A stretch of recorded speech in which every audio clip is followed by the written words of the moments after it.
Blah blah blah blah blah blah blah blah blah blah blah blah blah.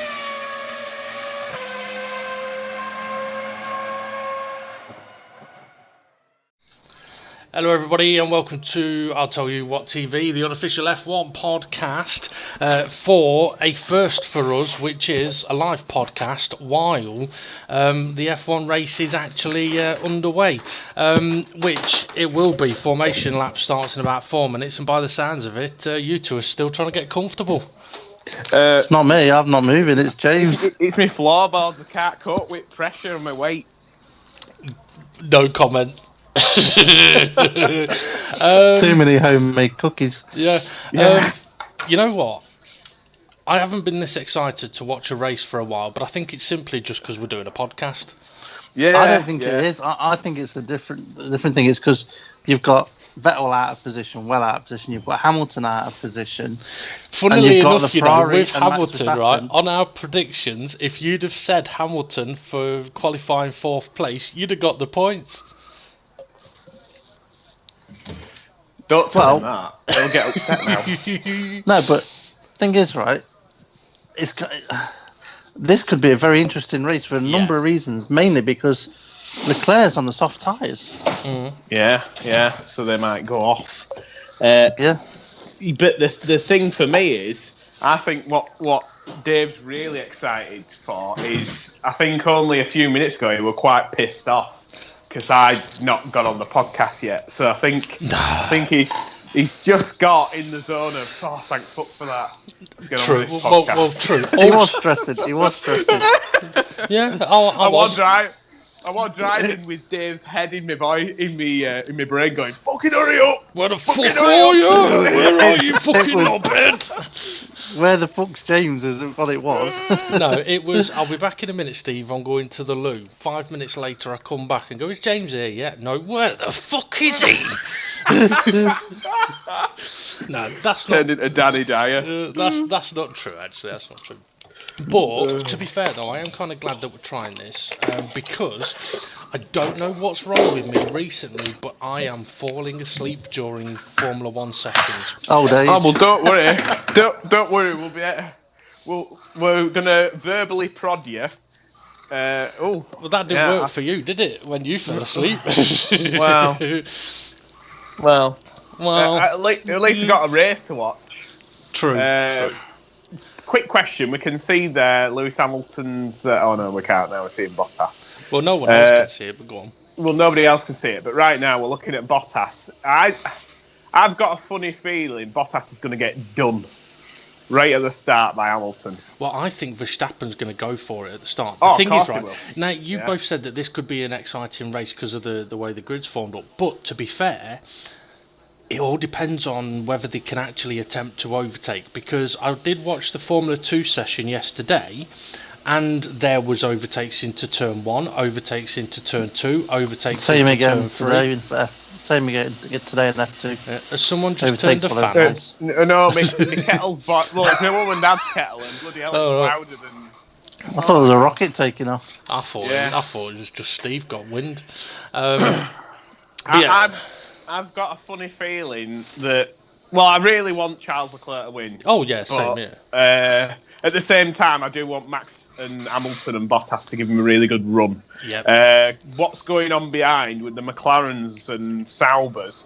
I'm pretty sure them Saubers have been told, when Vettel's up behind you, fucking move. Yeah, well, just to let everybody know, formation lap has just got underway. Lando Norris got a little bit of a slow getaway there. But to be fair, I think they've been basically saying that it is ridiculously hot at the track today. Track temperature is hotter than most people have ever experienced. They've 56 degrees. Yeah, they've had gazebos out over the cars on the grid, which you don't normally see in dry weather. That's usually only a wet weather thing. But I can understand it because, I mean, there's a reason why airplanes are painted white, and it's not for style. It's how long keep does them this cool. kettle take? Come on, formation lap's gonna be over. If I make a cup of tea, James, before lights go out. it's called a formation lap, not a put the kettle on lap. There's not enough time. There is. Well, the normal. Not on the shortest lap of the season. Nice tribute there to Nicky. I do like the fact that the Red Bull Ring have gone around and put a red hat on every seat around the course. I thought you meant to put a red hat on every person in the grandstand. Well, that's basically what they've done. Red. That is pretty much what they've done. They've put a hat on every seat so everyone can wear one. And pretty much from what I've been seeing, most of them are. There's also, I mean, Verstappen, the stand that his fans are in, I tell you what, it puts other driver stands to shame, really. I know. So, something to bear in mind for this race as well with the temperature is how much of the engine's been opened up, all the air vents for the drag. One of the reasons why Mercedes may have been not as quick in qualifying is because they've opened their car up a lot more, created more drag. And last year this was the race, wasn't it, where both Mercedes DNF'd. Yes. Yeah. And they've not DNF'd since then. Okay, Charles Leclerc is about 50 metres from his grid slot. Right, I'm ready. Oh my God, that was close. close. Williams starting from the pit lane. Leclerc's just taken his position. There is. Carlos Sainz, he's starting at the back. Few people with penalties today. There was something else I was going to mention as well, but I can't remember what it was. Yeah, Mercedes, I mean, as we've known over the last couple of years, they've not been that good when following, and you put high temperatures plus following, that could get a little bit messy for them, but we're not far away from the start. The last four cars are lining up on the grid. I want Leclerc to do well, but I've got a feeling there's going to be a big one at the first corner. Yeah, and the lights went out very quickly in the F2 races both times. They did last week as well, in last week's race. So red lights are on.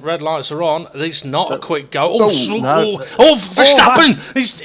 That's a slow start for Verstappen. He's down to 6th already. Holy cow! Hamilton. Hang on, Lando. Lando's in 3rd. Brilliant start for Lando. Yeah, Lando's taking Hamilton. As quick as possible. Is that cannot be? It's Bottas that's in 2nd. It's Hamilton that's coming past Lando for 3rd. Yeah, but Lando's going to be deep on the brakes, I bet. But Hamilton's going the right round outside. Verstappen's looking up the inside of Vettel. How was there? Everyone's got through turns 1 and 2, by the way. Come on, go on, Lando. I'm telling you, He's boxed in. Is that Raikkonen? Kimi in 4th now. To 4th now, yeah. Lock up in the background. Force India going slow. Renault going slow. This, you know what? That's a very exciting opening lap. Lando's in trouble now. He's got Vettel behind him. Yeah, I really have been impressed though with McLaren's lately. The Renault engine has been doing decent, but the Renaults are in the midfield, and here comes. Norris is on the soft tyres though. That's something to bear in mind. So he'd have had a good launch. Yeah, Norris. He's going backwards now though, isn't he? And he's going to get caught again here. Yeah. Can you believe it? Gasly and Verstappen both next to each other on track. I don't think we've seen this all season. Only because Verstappen went backwards 5 places.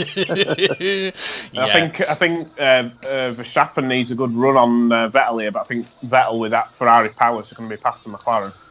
So Vettel's gone up 3 places and Verstappen's gone down 5. So Verstappen's just behind Vettel. In background, the Haas has got a slight tap off Perez. I think it was Magnussen and Perez. Slight tap.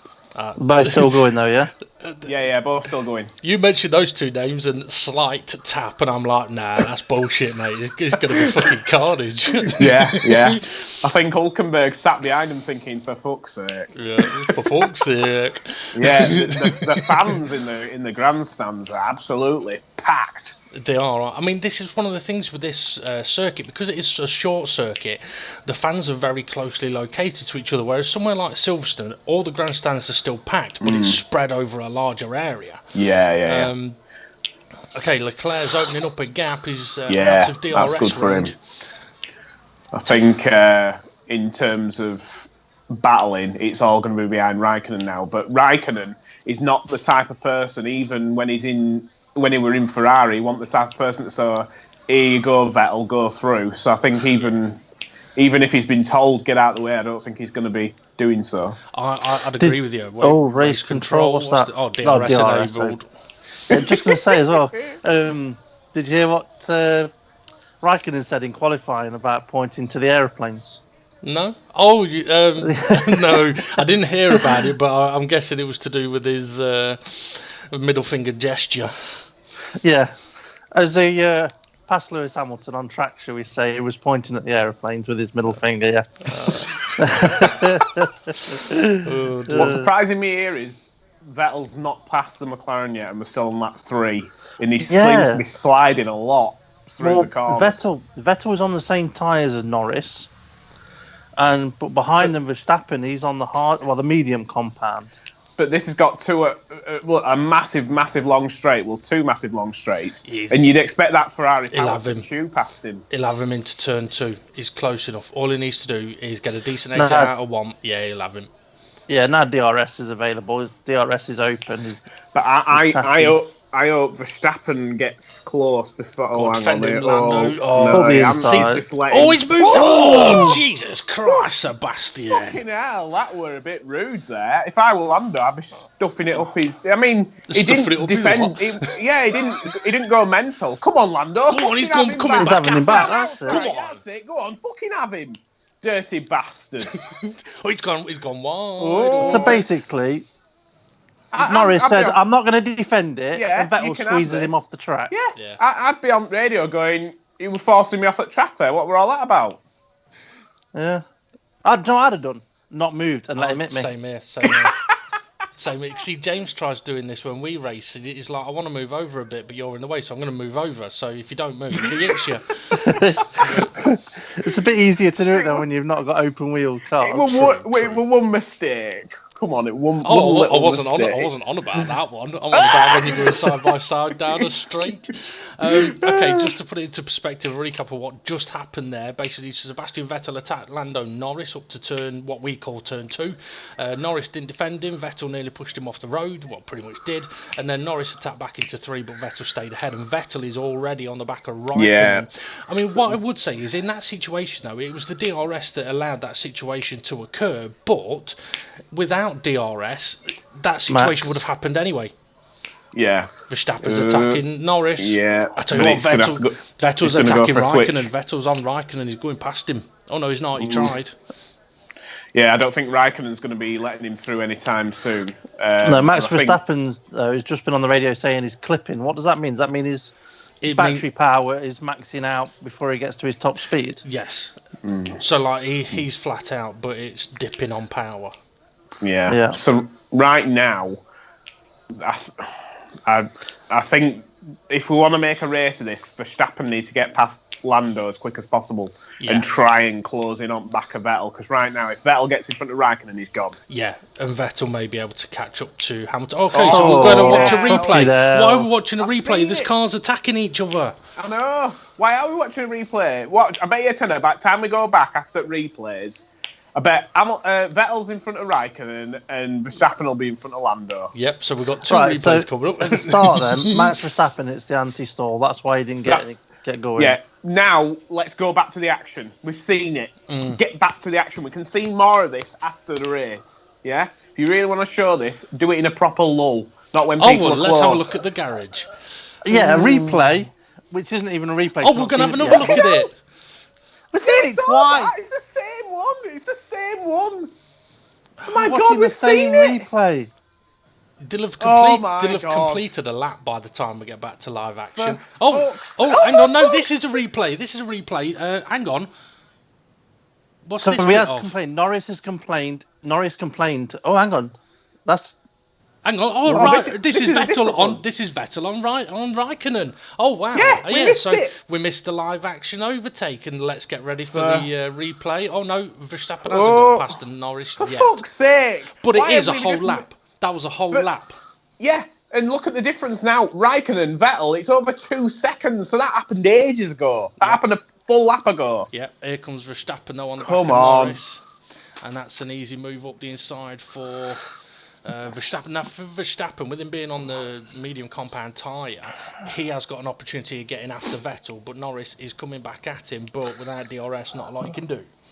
Yeah. No, but what we just missed there as well, though, was Norris's radio commentary, which the stewards are looking into, is he was complaining they was pushed off track by Raikkonen. Not the Vettel incident, when Raikkonen went past him, which we didn't see. All right. Yeah. Well, if he's complained about Raikkonen pushing him off, then surely he'll complain about Vettel pushing him off. You'd have thought so, I wouldn't didn't you? see much wrong with what Vettel. I really don't understand why right now when there's a bit of a lull and there's a bit of a spread between the cars. Now show the replays. Yeah. Don't show them when the cars are nose to tail. Yeah. I mean, we could see that Vettel was close enough to attack Raikkonen. Why the fuck have they gone to the replay? They did exactly the same thing in F2, right? And it's almost as if like, we're 10 minutes in. We're 10 minutes in. Here's the replay of the start. It's literally forget about what's happening on track. We're 10 minutes in. We do a replay of the start. And in F2, you missed overtakes for the lead. And not only did you only miss overtakes for the lead, the leader, for some reason, his car went into anti-stall pit lane speed limiter while he's on track, and lost 4 places, all while watching replay. Fucking hell. Right, what I'm seeing here is the Red Bulls are pulling out from the slipstream, so it looks like there's a hell of a lot of heat coming off the cars in front. And Raikkonen, bloody hell, that bloody coat hanger. Looks like driver Magnussen. Yeah. What the fuck's that for? Oh, well, that's the replay we didn't see. And out of position at the start. Oh, right. Well, that's a slam dunk penalty. Yeah. That's a slam dunker, that one. And there we go. Come on, Verstappen, get past Raikkonen. So Verstappen's all over the back of Raikkonen, heading towards turn 1. So get ready to watch the replay. But I think the key thing here is I'm really impressed by Honda, I've got to say. Yeah. Really at the moment. Impressed. Yeah. Long way to go. That Ferrari power, I know that it's got DRS, but a Honda to outpower a Ferrari.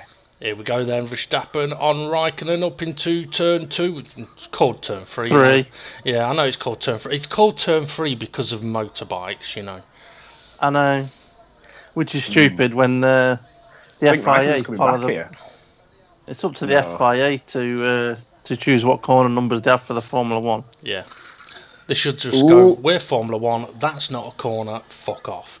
Okay, situation at the moment, Leclerc leading the way, Bottas 2.5 seconds behind him, Hamilton 3 seconds behind Bottas, Vettel 5 seconds behind Hamilton, but that gap is coming down, and Verstappen's 4 seconds behind Vettel.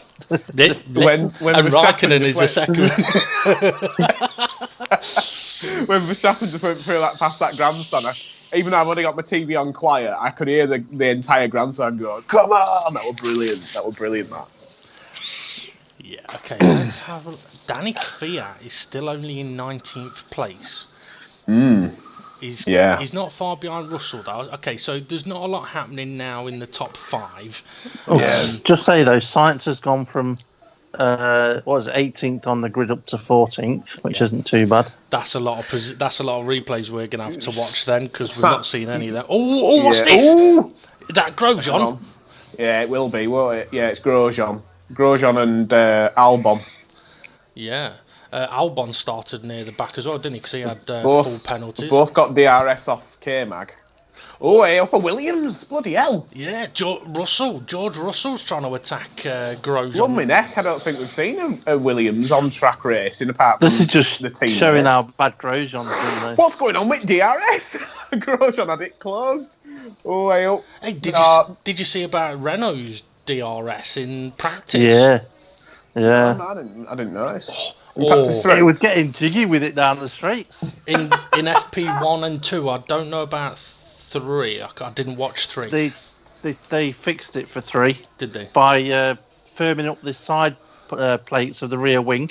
The end plates. But one of the side plates on the rear wing flew off down one of the straights. You're joking. lovely. No. You know. Well, that well, wasn't what the surprised. problem was, James. The problem was when they opened DRS, the actual flap that moves up was jiggling down the straights. Wobbling up and down, oscillating. I know this sounds awful, but this could be the start of Williams' season. This is the first time we've seen them battling anybody. It depends on to whether be they fair- can stay there. Oh, Yeah, to be fair- Albon. Albon's going for the Yeah. move on Magnussen. Good luck, Albon, because he's going to kill you.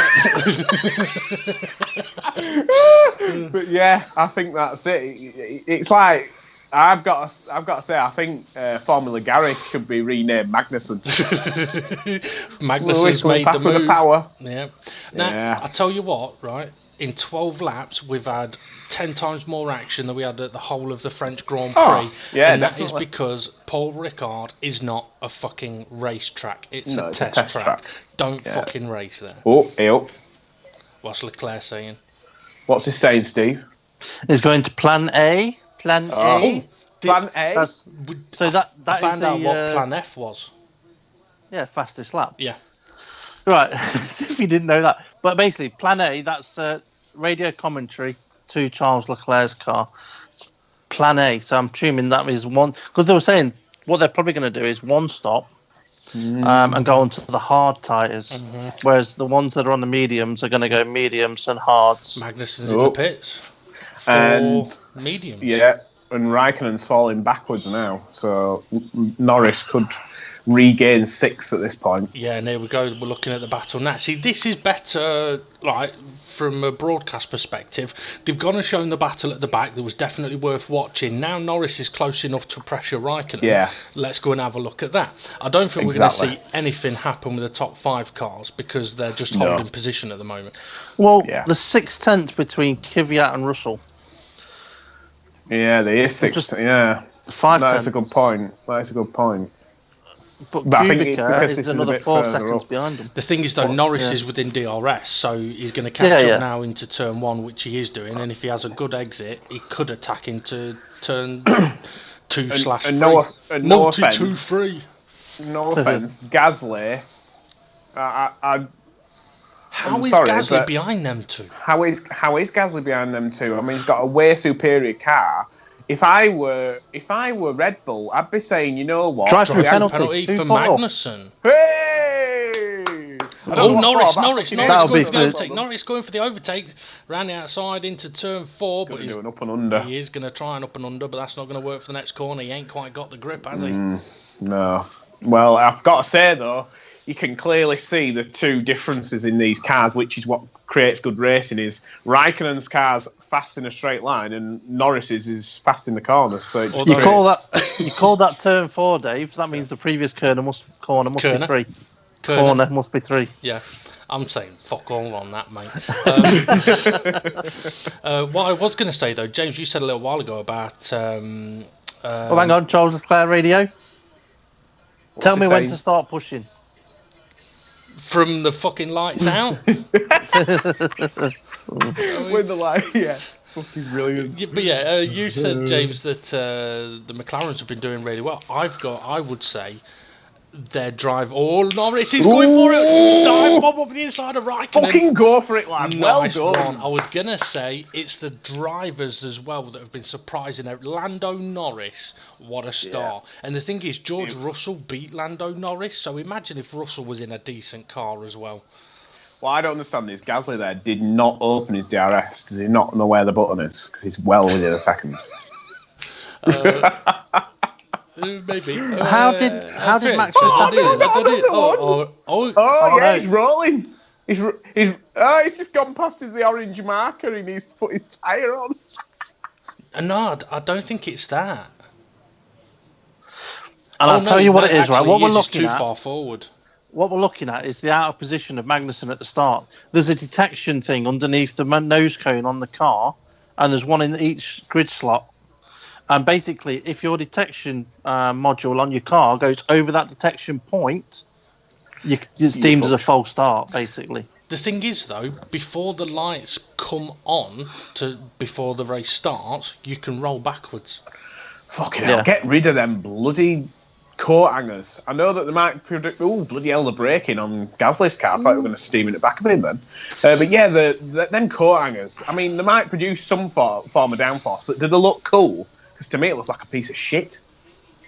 Well, everyone's got. Well, I was going to say everyone's got loads of coat hangers, so got to put them to use somewhere. Bloody hell. The T-wings on the back of the awful. Absolutely look bodies. Awful. Mm. I know that they don't care about aesthetics. They just want downforce. I mean, the Red Bull and McLaren look like they've got a fighter jet attached to the side pods. I'm going to make a prediction here. Yeah, go on. Leclerc's going to pit and come out in traffic and get stuck. No, I think what they're going to try and do is pit him and put him out in front of this Norris battle back out. There's not enough gap.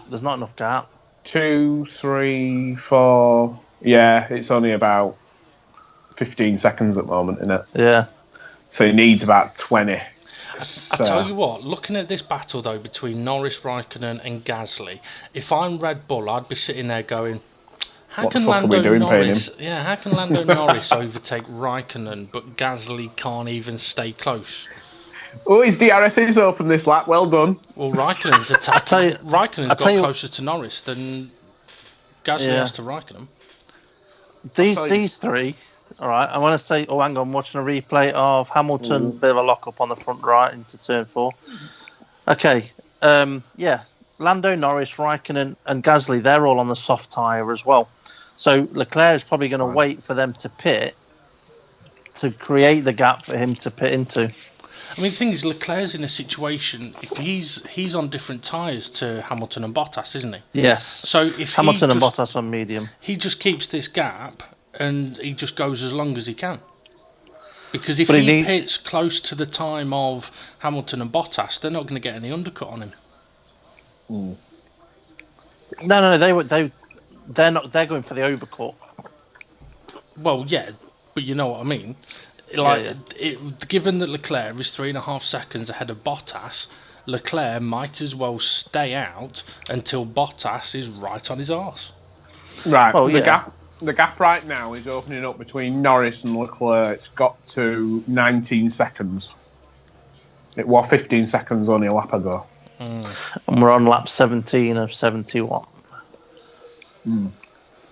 Okay, now is the point where it's like, okay, it's been a very exciting first 16, 17 laps. What's going to happen now? Because if the rest of the race is boring, the start doesn't make up for it. It keeps showing Hamilton running over that curb, but to be fair, I don't think it loses too much time. Well, they were saying in practice that turn 1 sausage curb is not quite high enough with the rake that a lot of the cars have nowadays. Because the idea was that normally the body of the car would slide along the top of the curb and you'd lose grip on the rear wheels. Vettel's closing in. He's being told to push hard now. Yeah. Push hard. That usually means he'll be pitting soon. You know what? If Ferrari pit Vettel before Leclerc and Vettel wins this race, I'll be pissed. Yeah, but Ferrari don't care. Oh, hang on. Oh, bloody hell. We spoke too soon. Here we go. Gasly on the back of Raikkonen. Raikkonen won't have DRS, but Gasly has it. He's got to get this done. You got to go right outside with your superior grip, mate. That's it. Go on. Brake deep and round outside. Oh, a load of brake dust. Fucking hell, he's been done by Raikkonen through the corner. Raikkonen's gone like, fuck off, mate. Jesus. I can't believe you've got the grip of a Red Bull compared to an Alpha and you can't go right outside. He should have braked deep and then just used the superior grip being in front. And if Raikkonen understeers, it's his problem. Leclerc's just pushed hard as well. He's gone fastest lap. Vettel's just matched it and gone fastest. I can see Gasly getting replaced after this race. I mean, he's just not. I mean, he's hit the brakes and there's a lot of brake dust coming out. So I don't know whether he's got issues, but... With DRS and Red Bull grip, you would expect... If that was Sebastian Vettel or any other driver like Verstappen... No, if Vettel was still in Red Bull and he were in that car, he'd have done him round outside. He'd took no prisoners. What's he doing now? Don't know what to do. He's panicking. He is panicking. He's trying to feint up the inside. You're not going to do that when he's defending the inside. Right, here we go. Take He's two. going to have to do it again. Take two. Oh, he's going for the inside this time. Well Go on, done, he's got a force brain. it. But Ooh. Raikkonen's just making him look a mug. He is. Raikkonen, He's teaching him a lesson, isn't he? He is. He's just saying, look, you might be able to do this in junior category, but I've got a pair of balls and you're not doing it. This reminds me of Alonso when he had a shit car and was able to keep some drivers behind him. Yeah, he'd fight him hard as fuck until that point of, okay, I can't fight him at this point. Yeah. Indeed. But this is just ridiculous. I cannot believe a Red Bull. I mean, where's Verstappen now? He's how many seconds up the road from him, is he? He's nearly 15 seconds up the road. Yeah. No, it's more than that. No, it's less. It's 14. Well, just over 15 5, seconds. 12. Yeah. 5, 12, 16. He's about 17 seconds in front of him. Well, no, Norris is 12 behind Verstappen, and then there's Raikkonen that's 3. So that's 15.3 seconds. Oh, Raikkonen's ran a little bit wide. Gasly's going to shit himself for the take third, take 3, take third. He's too far back. He's not. He's going to go for it. He's going to fuck it up. No. He's got big graining on his front left, Yeah. Well, Gasly's got really bad tyres. That's blisters there. Yeah, on the front left. So, is that Adrian knew we were looking at? Yeah. Adrian Newey's thinking, I could do better. which track should we ask Lando if he wants to drive? Well, the thing is, looking at it at the moment, Oh, we got a pit stopper. is that Kubica? Kubica. Come on, That'd be Kubica. Get out first- ahead of K-Mag. Get out ahead of K-Mag. And he has done. That's his first pit stop of 2 for today.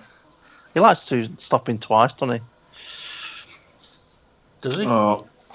Mercedes lads look like, we're going to have to Right, do a we're pit looking at Hamilton replay. What's happening here? He's got close to Bottas, if that is Bottas, or if that's a back marker. He's over that curb again.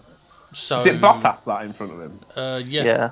Well, if it is, His close. tyres are Holy knackered, aren't they? Yeah, his rears are fucked. Oh, here we go, take 5, here we go, come on. This is close enough. I tell you what, that's why Leclerc has been opening up the gap. The medium compound Right, tyre ain't working. if he doesn't make the overtake this time, he's sacked.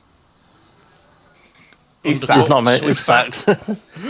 Yeah, Gasly just can't get past Raikkonen, can he? He's just so poor. So poor. His engine must be red hot. This is surprising. Hit Bottas. So the Mercedes are Vettel's pitting. in.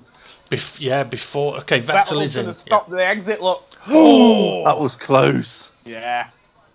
That was just to hold him up a bit, so that might put Hamilton in they the were good slowing position. his tyres. They were slowing his tyres. Somebody were playing basketball with tyre before he put it on. 6.1 for Vettel. Oh, but Bottas 3.5. I think it was longer than that. I don't think it was 3. I think it was 3.5 when it was finished.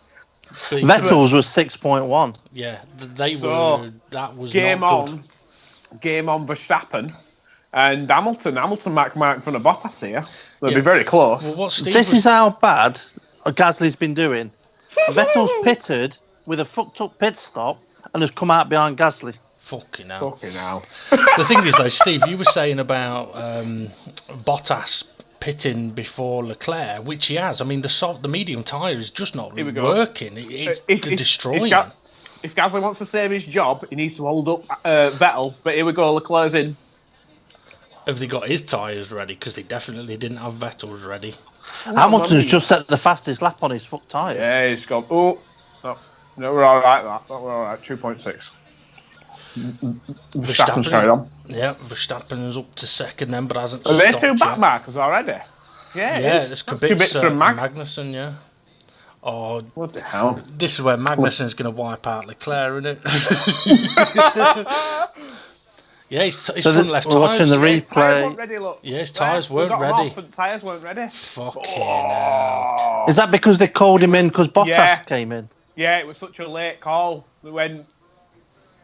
But, Bottas like they were gets you saying, though, it's put him behind. Fucking look at that! Yeah. That's me. Fuck's sake. Thing is, though, right? Thing is, if you're in a Vettel's past situation... Gasly. So watching that replay of a pit stop, we've missed an overtake. Yeah, And Lewis Hamilton has set another fastest lap of the race. yeah. And Hamilton's being once told again- to push hard. Okay, Raikkonen Once v again. Vettel. But you could have. Hamilton, hang on. Hamilton has just said his tyres are good and he can go long. But I don't think they are good. They look a bit shit on that. It depends on what pace Vettel and Bottas do on those hard compound tyres, though. In traffic, though. Yeah. Stuck me on Raikkonen. Well, is he stuck? Because he's just got past Gasly and he's only just now catching up to Raikkonen's pitting. Yeah. So that's going to That'll be to move him out of the way, that will. Yeah. Of course it will, yeah. Pit now. That'll be Raikkonen going, I'm not moving out of the way for him. Okay, give me your pit. Box now. To be fair, though, Raikkonen's had a cracking race so far. Predicted gap just reduced between Hamilton and Bottas. Yeah. Hamilton needs to do 2 more laps at the pace he's doing, and when he pits, he'll be ahead of Bottas. You'll be pissed if you're Bottas then, and that happens. Well, it depends. If Bottas was going, my tyres are fucked, which I need to pit. Well, what I'm surprised by here is Gasly's picked up the pace when Vettel's got past him, but Vettel's not running away from Gasly as quick as I thought he would on the new tyres. Well, let's see what happens. What I was going to mention was Raikkonen's done his pit stop, and it's quite a close field, to be honest, because he's come out down in 15th place. Behind Albon. Might have been worse, just carrying on, but I can't believe we missed that replay because we're watching people in pit lane. I mean, we could have seen that. You mean you missed the overtake, not the replay? Yeah, missed it live. He's dropped off now as Gasly. Right. Time to open donuts. It's lap 25. Well, I'm sat here with a big tub of biscuits and I need a wee. chocolate Rice Krispie things. Right, we'll fill you in. You go for a wee. It's all right. I'll just press mute and have a piss out the window. Okay, what's happened? Giovinazzi's just lost a couple of places. Yeah, he's losing places big time. What's happening there? He's lost another place. Come on, It's what's just going lost on? another place. And another place. Is he in the pit lane? He No, might be because he's changed tyres. Yeah. I didn't see it saying in the pits. I just saw him dropping places. Hamilton run wide there, but he's really, really pushing. His tyres don't look too bad now. No. Verstappen. Let's just keep a look on that gap. So it's 7.7 at the moment. See if that gap grows or decreases. It looks like it's slightly decreasing. Verstappen has not pitted. No. Yeah. So he's in second place, currently behind Hamilton, 7.5 seconds behind, and those two have not pitted. They like to keep showing Hamilton rolling under that curb, don't they? That's a bit tail happy though. That's just fine driving by him. Yeah, I mean, it's not like he's going all 4 wheels over it. Right, pit crew out for Gasly. Gasly. Norris is in as well. Yeah. So I think McLaren have pulled Norris in at the right time there, depending on where he comes back out. I'm just going to hit mute while I go for a wee. So that's promoted Hülkenberg and Ricciardo and Sainz, but they've not pitted yet. Yeah, they've not stopped yet. So Albon... You know what? Albon is not that far ahead of Gasly. Is that Raikkonen that's behind? Giovinazzi, I think it is, on Grosjean. Yeah. Nice overtake there, but easier with DRS. The thing is, people are showing you can overtake around this track, and I like it, except for fucking Gasly. I just can't believe the difference between Gasly and Verstappen. It's like, no offence, it's not like they're slightly different, you know, like they're slightly off. It's a massive difference. It's like a completely different category of driver. Yeah. He's back. What do I miss? One of them blew up in flames and fans just started laughing and he died. Oh, we didn't miss anything. Hülkenberg's into the pits. Ricciardo's not in the pits and lost a place. No. It did. It may have just been a timing glitch. Yeah, I think it's a timing glitch because he's behind Sainz.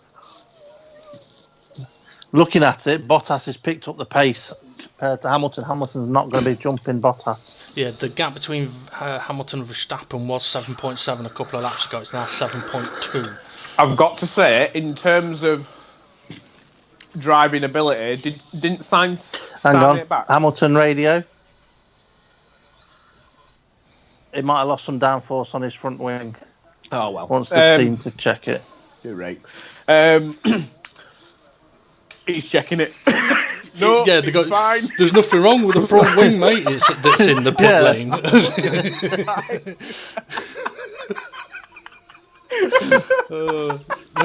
For anyone listening to this, they just showed a mechanic in the pit lane looking at a front wing on the floor. Now that was a good bit of comedic television. I'll give them that. Yeah. But didn't Sainz start near back? I'm sure he did. Yes, he did. For him to before Hulkenberg pitted, he was around about that area and he's got the same engine as them. He's doing fantastic. I know that Norris is. Williams is in. To say that Norris, he's doing really well, but Sainz is doing fantastic. To say that he hasn't pitted yet and he started from back. Mm-hmm. Let's see, what's the situation with Norris? Is that that'll be George Russell coming into the pits? Tell you what, let's see how quick his pit stop is, because Williams had fastest pit stops at the last race. Isn't one of our predictions which team gets fastest pit stop? Yeah, well, it ain't going to be that. 3.7.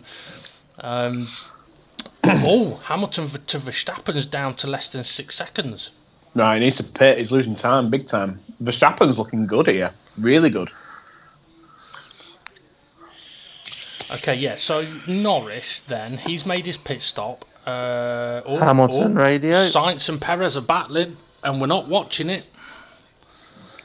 Yeah. That's twice they've overtaken each other. Change your position. Another change there, Ricardo Perez. Oh, it's because Perez is pitting. So Hamilton's... we got a replay of somebody in the pits. Yeah, no, it was just that showing that Bottas were held that wrong. Fucking hell, the mechanic nearly got hit, didn't he? Jesus. Did he nearly get hit, or did he just run out into pit lane? Bit of both. They got a new front wing ready for Amber, but it hasn't happened yet. No, I was going to say, the pit radio to... He's saying there's a problem with front wing, but it's here, it's fine. Yeah. Hamilton's radio, basically what they're saying is they think it's debris stuck in the front wing. Right. 5.3, it's coming down. But if he doesn't pit soon, he's going to come out behind Sebastian Vettel. And Vettel's just done fastest lap. Yeah. Okay, so Hamilton box. Norris is 3.5 seconds behind Ricciardo, who is 3 seconds behind Sainz. Norris is on for a 6th place here. Oh, that wide. Ooh. Maybe just a camera angle.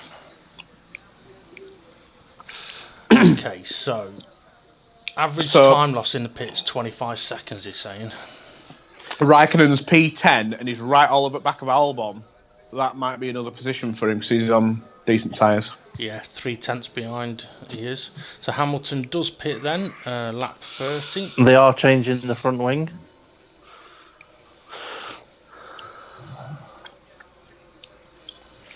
That's going to make this a long stop. That's going to put him behind Vettel, yeah, it will. But you're worth having more grip. Yeah, that's what I was going to say. Eeyore, what about 11 seconds pit stop. Conspiracy theory for you. Does the front wing that goes back on the car have to be exactly the same as the one you started the race with? Yes. Are you sure? So Hamilton coming out of the pits behind. Yeah, it's behind Vettel. But he's in terms of position. Yeah, he's only lost a place. He's only lost one place. He's got way better tyres. He got a brand new front wing. It's all win-win-win. Yeah, he's lost a position technically, but isn't it worth having a decent front wing than having a shit front wing and then having to defend Vettel all race long? Yeah. Well, what I was going to say about the front wings was you could have a front wing specifically set up for the hard compounder tyre. And if you then were like, I think I've got damage on the front wing, I'm losing downforce, blah, blah, blah, blah, blah, blah, blah, change the wing. Yes, and if you watch FP3, they discussed it. All right.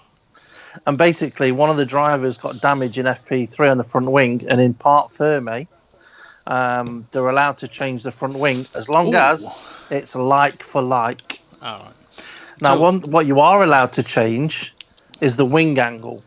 The wing's got to be like for like, but you can change. You can put a different wing angle on. That's what I'm on about. You could put a much more aggressive wing angle on if you needed it, or but it's easier to turn it up though during a pit stop rather than to swap the whole nose cone over. Maybe it depends on how much adjustment you could do. I was going to say, I mean, they've showed Hamilton going over the exit curb of turn 1 quite a lot. The last time he went over it, it looked like it took a pretty decent gouge out of it. Yeah, so that were the old front wing, because he'd not technically gone over turn 1 when it showed that replay with the new front wing. So that's from the previous stint. So now, how many seconds is he? There's 1, 2, 3. Oh no, that's Verstappen. That's behind Leclerc. He's got Verstappen ahead of him as Hamilton, so he's 4.5 behind Verstappen. And he's lost 2 places. Yeah, he's lost 2 places. Sorry, I thought he'd only lost. Gasly's overtaken Raikkonen. Fucking hell, and we've not seen it live. What's going on? Yeah, come on, get the cameras on him, guys. So I didn't even see that. I didn't even know that Verstappen had pitted and come out in front of him. Have I completely just missed that? Yeah, I think we all just completely missed that, to be fair. Right, Probably while they were showing Hamilton's replay of him going over a curb. Right, so come on, Gasly overtook. Here we go. Oh, side by side into turn 2-3. Goes for a switchback.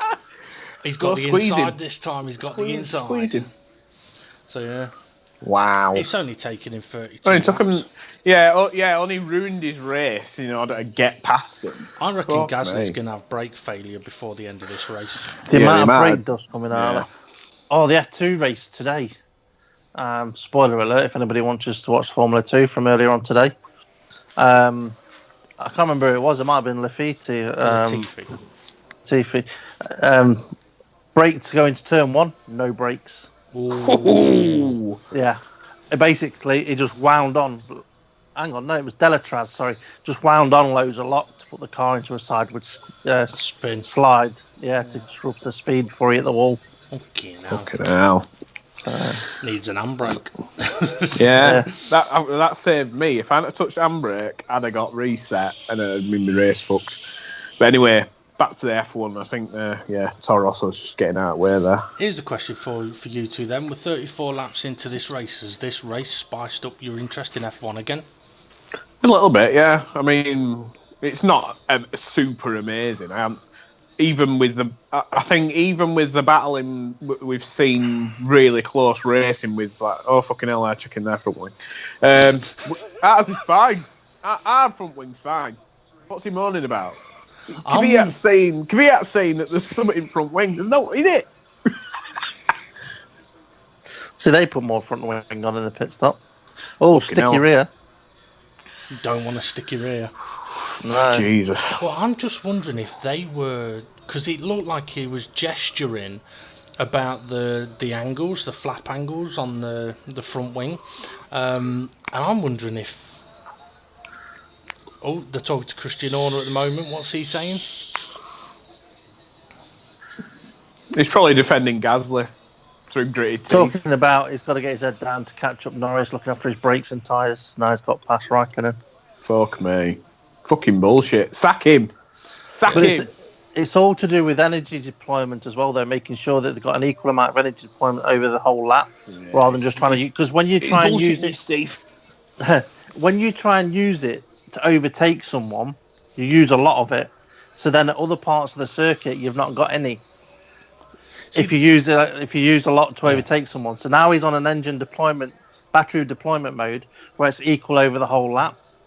And he's just got to get his head down and focus on his brakes and tyres and catch up. See, I understand all of that, but why? Why is that a feature in Formula 1? You can have all this power some of the time. No, fuck off. Yeah, exactly. It should be your right foot dictates how much power you get. That's it. That's all you've got. Leclerc's just set new fastest lap. Yeah. I'll tell you what, I was quite impressed with the lap times from qualifying though. I was thinking, fucking hell, what was it, 102s and 103s in qualifying?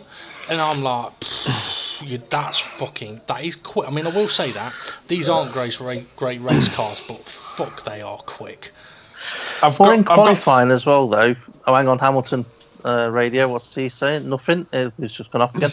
In qualifying, though, they all wanted to slipstream each other. Is that because these new front wings now allow you to follow through corners a little bit easier, and there's not many corners on this track?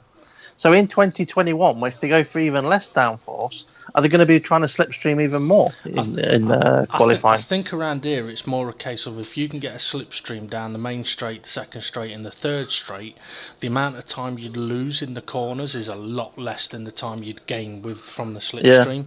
Yeah. But are we racing at this Red Bull Ring in our racing? No. Oh. Hamilton again. What's he saying now? The field is going to bunch up towards the end of the race. Like the hope. I don't think it is. I don't think it is. The field's getting spread at the minute. There's not any car that's within a second of another. No. One thing I was thinking though for Hamilton. Norris just got within a second of Ricciardo. Right. One thing I was thinking for Hamilton, he can afford to have a race like this, which doesn't quite go his way. Picks up points, but But because he's done a shitload of hard work at the beginning of the season, he can afford to have races like this, whereas other drivers can't afford to do it. I mean, Bottas, really, if he wants to take the fight to Hamilton, he needs to win the race. He does.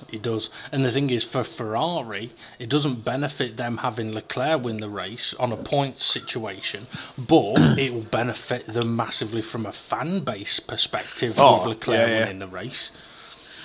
That's the thing. I mean, for a team that basically makes more money from selling T-shirts and caps, you'd think that they'd want to popularise the drivers. But it's like, I've always noticed this with Ferraris, that they don't ever make other than Schumacher, I don't think they've ever made a meal about a driver.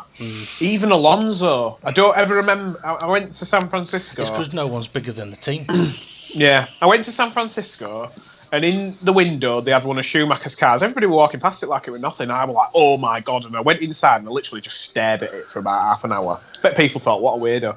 I was staring at it for about half an hour, and then I went downstairs and they had an engine literally just sitting there. I'm like, "Oh fucking wow!" But they didn't sell cars. James. They didn't sell cars. They sold T-shirts, and I'm just thinking, I don't remember any of them T-shirts having Alonso on them. They just had the Ferrari logo. There we go. I think Lando. Yeah, Lando. Here he comes. Yeah, I mentioned it. He just got in a second. He's now less than half a second. Go on. Yeah, Karun Chandler. No. Too far. Karun Chandler from the pit lane has just been saying they can't understand why Renault's left Ricciardo out there for so long. Makes no sense because he's just losing track position when he finally does pit. Norris is trying it around the outside of 4. He's going to get squeezed there. I think they're just doing it just for a laugh. You know what? I like that hashtag on his Halo, fearlessly forward. And to a degree, he's kind of driving. And Norris has impressed me a lot. You wouldn't put that on Gasly's car, would you? Fuck no. Fearlessly backward. You know. He put hashtag P45 on his. I love it when Crofty yesterday says that was a bit of a Gasly lap. That was a bit Gasly. Oh dear. I've been waiting to say that. Is that Gasly now? It is. Bloody hell. He might be fiercely forward, will he? Willy. Oh, Norris trying to. He's got to do it. Oh, come on. Gasly, this is your opportunity. Got to pounce on Norris. Norris you can do it now. Come on, you can do it. I know he's got DRS, but getting that slipstream, that's it. Go on, lad. Go on. Fucking hell. I think he's not got any power at all, bloody Gasly. It seems like his car's just... Yeah. I am wondering if he's got problems. He's blistering his tyres a bit, or front right looks a bit blistered. But one of the things that sounds like Steve's fallen asleep there. No, I'm here. Oh, it's just the way you're breathing then, I could hear. No, sorry. I was listening to a bit of the pre-show, and one of the things that Anthony Davidson was saying, if I heard it correctly, was that one of the things that Red Bull are struggling with at the moment is that Gasly isn't good enough with giving information and data, which means that as a team package, the team aren't getting as much data compared to when they had Ricciardo and Verstappen.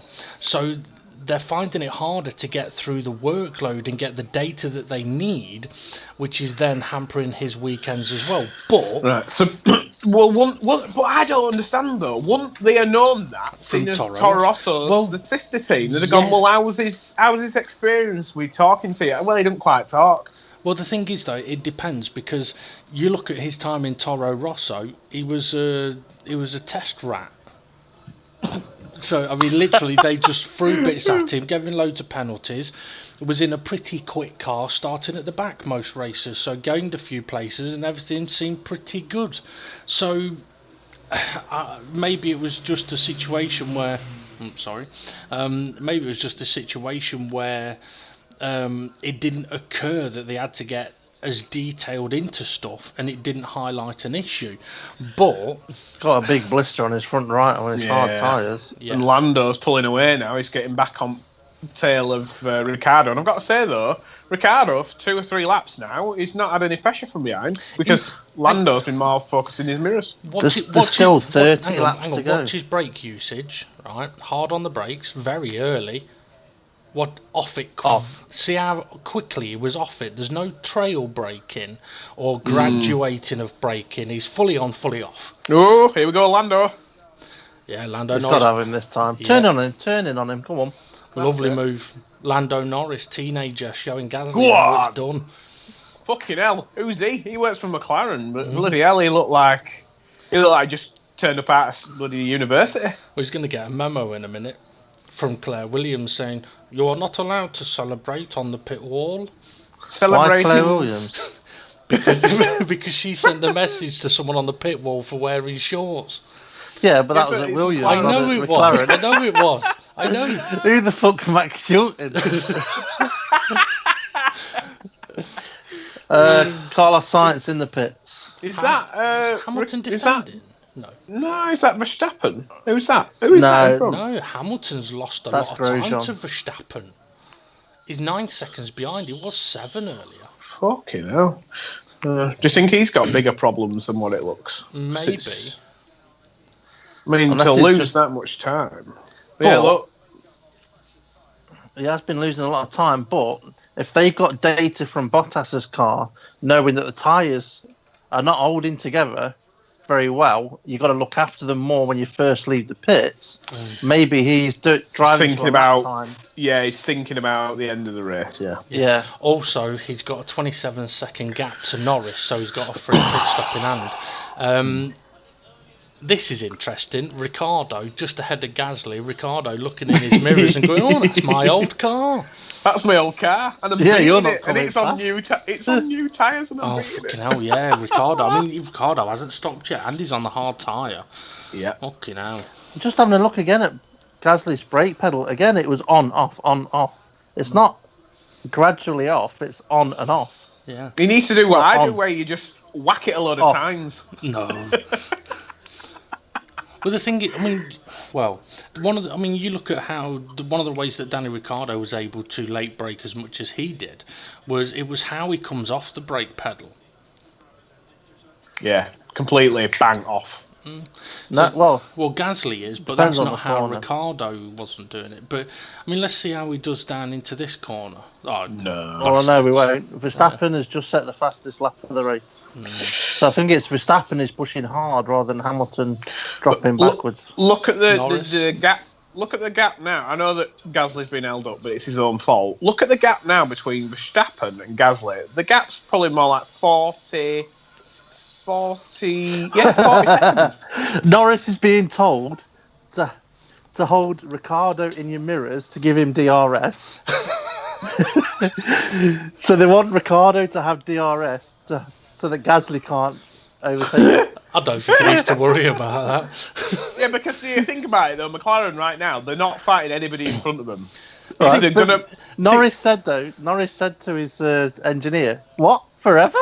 Literally like that. What, forever? I think if I'd have been his engineer, new fastest lap, Carlos Sainz. Gasly's got past Ricciardo.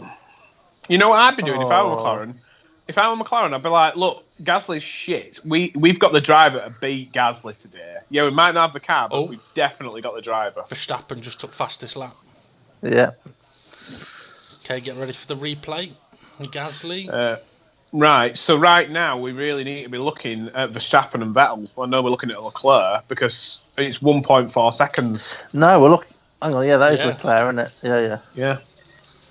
So really, we need to be looking at that a few seconds back. Well, not only that, we still haven't seen Gasly's one overtake of the day. Oh, here we go. Get out, that's some wind. Fucking hell, has he got past Ricciardo? He has, yeah. Well done. Fucking hell. How did he do that? But there's no talent involved there in that overtake. That's what fucks me off about DRS. There's no talent. It's just drive past because I've got no wing. Okay, here you go, James. Verstappen set fastest lap. It's 1.3 seconds. 3, yeah. By the way, I said Ricciardo was on the hard tyre. He's not. He's on the mediums. By the way, Steve, it sounds like you're snorting your microphone. Yeah, I am. All right. I'm chewing it. Is it tasty? Is it better than a packet of Pringles? The gap's not coming down massively. It's looking like a 10th per corner. The reason why I'm chewing my microphone is because I'm trying not to have any munchies. All right. Oh, as you say that, I might just get me blueberry muffins out. Have you baked them yourself? No, well, this is why I was late. You can't have them then. I stopped off at the co-op and took 20 minutes picking up munchies. Fucking hell. And I thought, well, luckily race doesn't start till 10 past. And I were in a queue anyway, so I thought, fuck it, I'll go get some munchies. Verstappen pulled it 3/10 in between turn 3 and 4. Yeah, right, okay. 4 and 5. Sainz is just over half a second behind Hulkenberg. We need to get him in DRS. Once he's in DRS, and Verstappen radio. We have a significant pace advantage at turn 1. Ooh, well, that's good. That's good news for run up to turn 2. I think, you know what I would have said if I was Norris's race engineer after he got past Ricciardo? I'd have said, okay, Lando, next car is Lewis Hamilton, let's go and get him.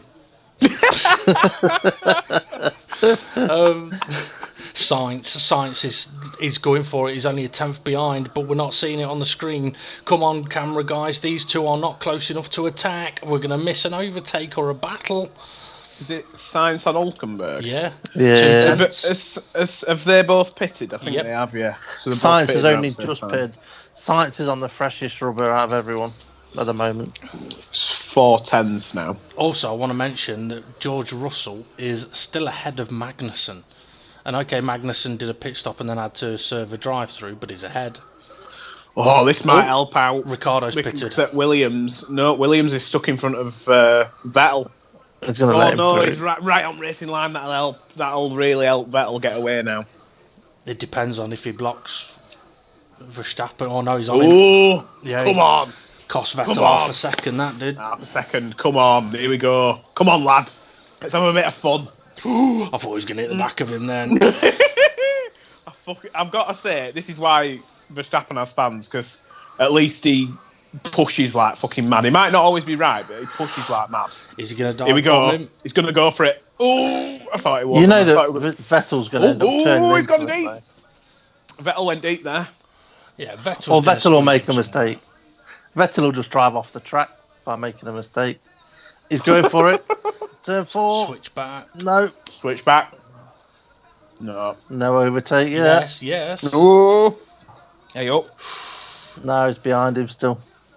Right, here we go. Just keep yourself neat and tidy and re-attack. I don't want to see the fucking crowd. I want to see the cars. No, I want to see them. Well done, lads. Okay, Sainz has got past Hulkenberg and is nearly a second ahead of him. Now, I can understand missing that one because that was close enough for an overtake. So we're not Yeah. So he's back in 6/10. He's 4/10. He's really fucking close. Come on, get a good run. That's it. Fucking come on. He may have a chance. I think he is. Come on, stuff it up inside. Go on. You don't need to overtake him. You just need to pressure him into a mistake. Like that. Yeah. Here we go. Come on. Look at the power that Ferrari's got, though. Yeah. Oh, but look at that. Here he comes, side by side, then into 4. Ooh. It's too late, though. Can't do the same move again. He'll know it's coming. I thought he was going in gravel then. Yeah, he got a bit wiggly on the curb, didn't he, Vettel? Oh, this is what you want to see. Come on. What, a blueberry muffin? Oh, this is what you want to see. Oh, lovely that. Steve, absolutely lovely that one. Yeah. So's my microphone. If it's got a foam cover on it, at least it will taste a bit like it'll have the texture of a muffin. Oh, come on, he's really close. Come on, let's do it again. 3/10 this time. Come on. I don't think he wants to overtake him into turn I think 3. he does. I think he's I think waiting he really. for 4. No, I think he'll do it anywhere he gets a chance. He's close he's going enough to. Oh, he's think got it's him! just He's got him Vettel. this No. time! Told ya. He's got him this time! He's got a brilliant exit out of turn 3. Oh yeah, Come he'll on. have him here. Should have him here. Oh, come on, Side here we by go, side. right outside. Go on. He's got him. Easy. Even I can hear the crowd cheer. Well, I don't like seeing the crowd straight after an overtake because he could quite easily have outbraked He's himself. slid off, yeah, exactly. Yeah, don't show crowd until it's confirmed. Yeah. Fucking hell. I wanna Who's see in him- control at cameras? See, I want to see him overtake and pull away. Now show And the then crowd. show crowd Or even going, show a replay of the crowd if you want. Verstappen radio.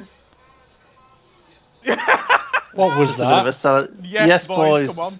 All Yeah. right. Right, next up the road, I thought it said. Bottas. I can't really hear my And TV. fastest lap. Pit in, Vettel, pit. Oh. Ooh. A 2-stop strategy. 20 laps to go. Supers. That's unusual for Ferrari to do something different. I wonder if that's going to make Hamilton do that now as well. I think Hamilton's going to stick with shit he's got. There's 20 laps to go. There is 20 So laps maybe- to go.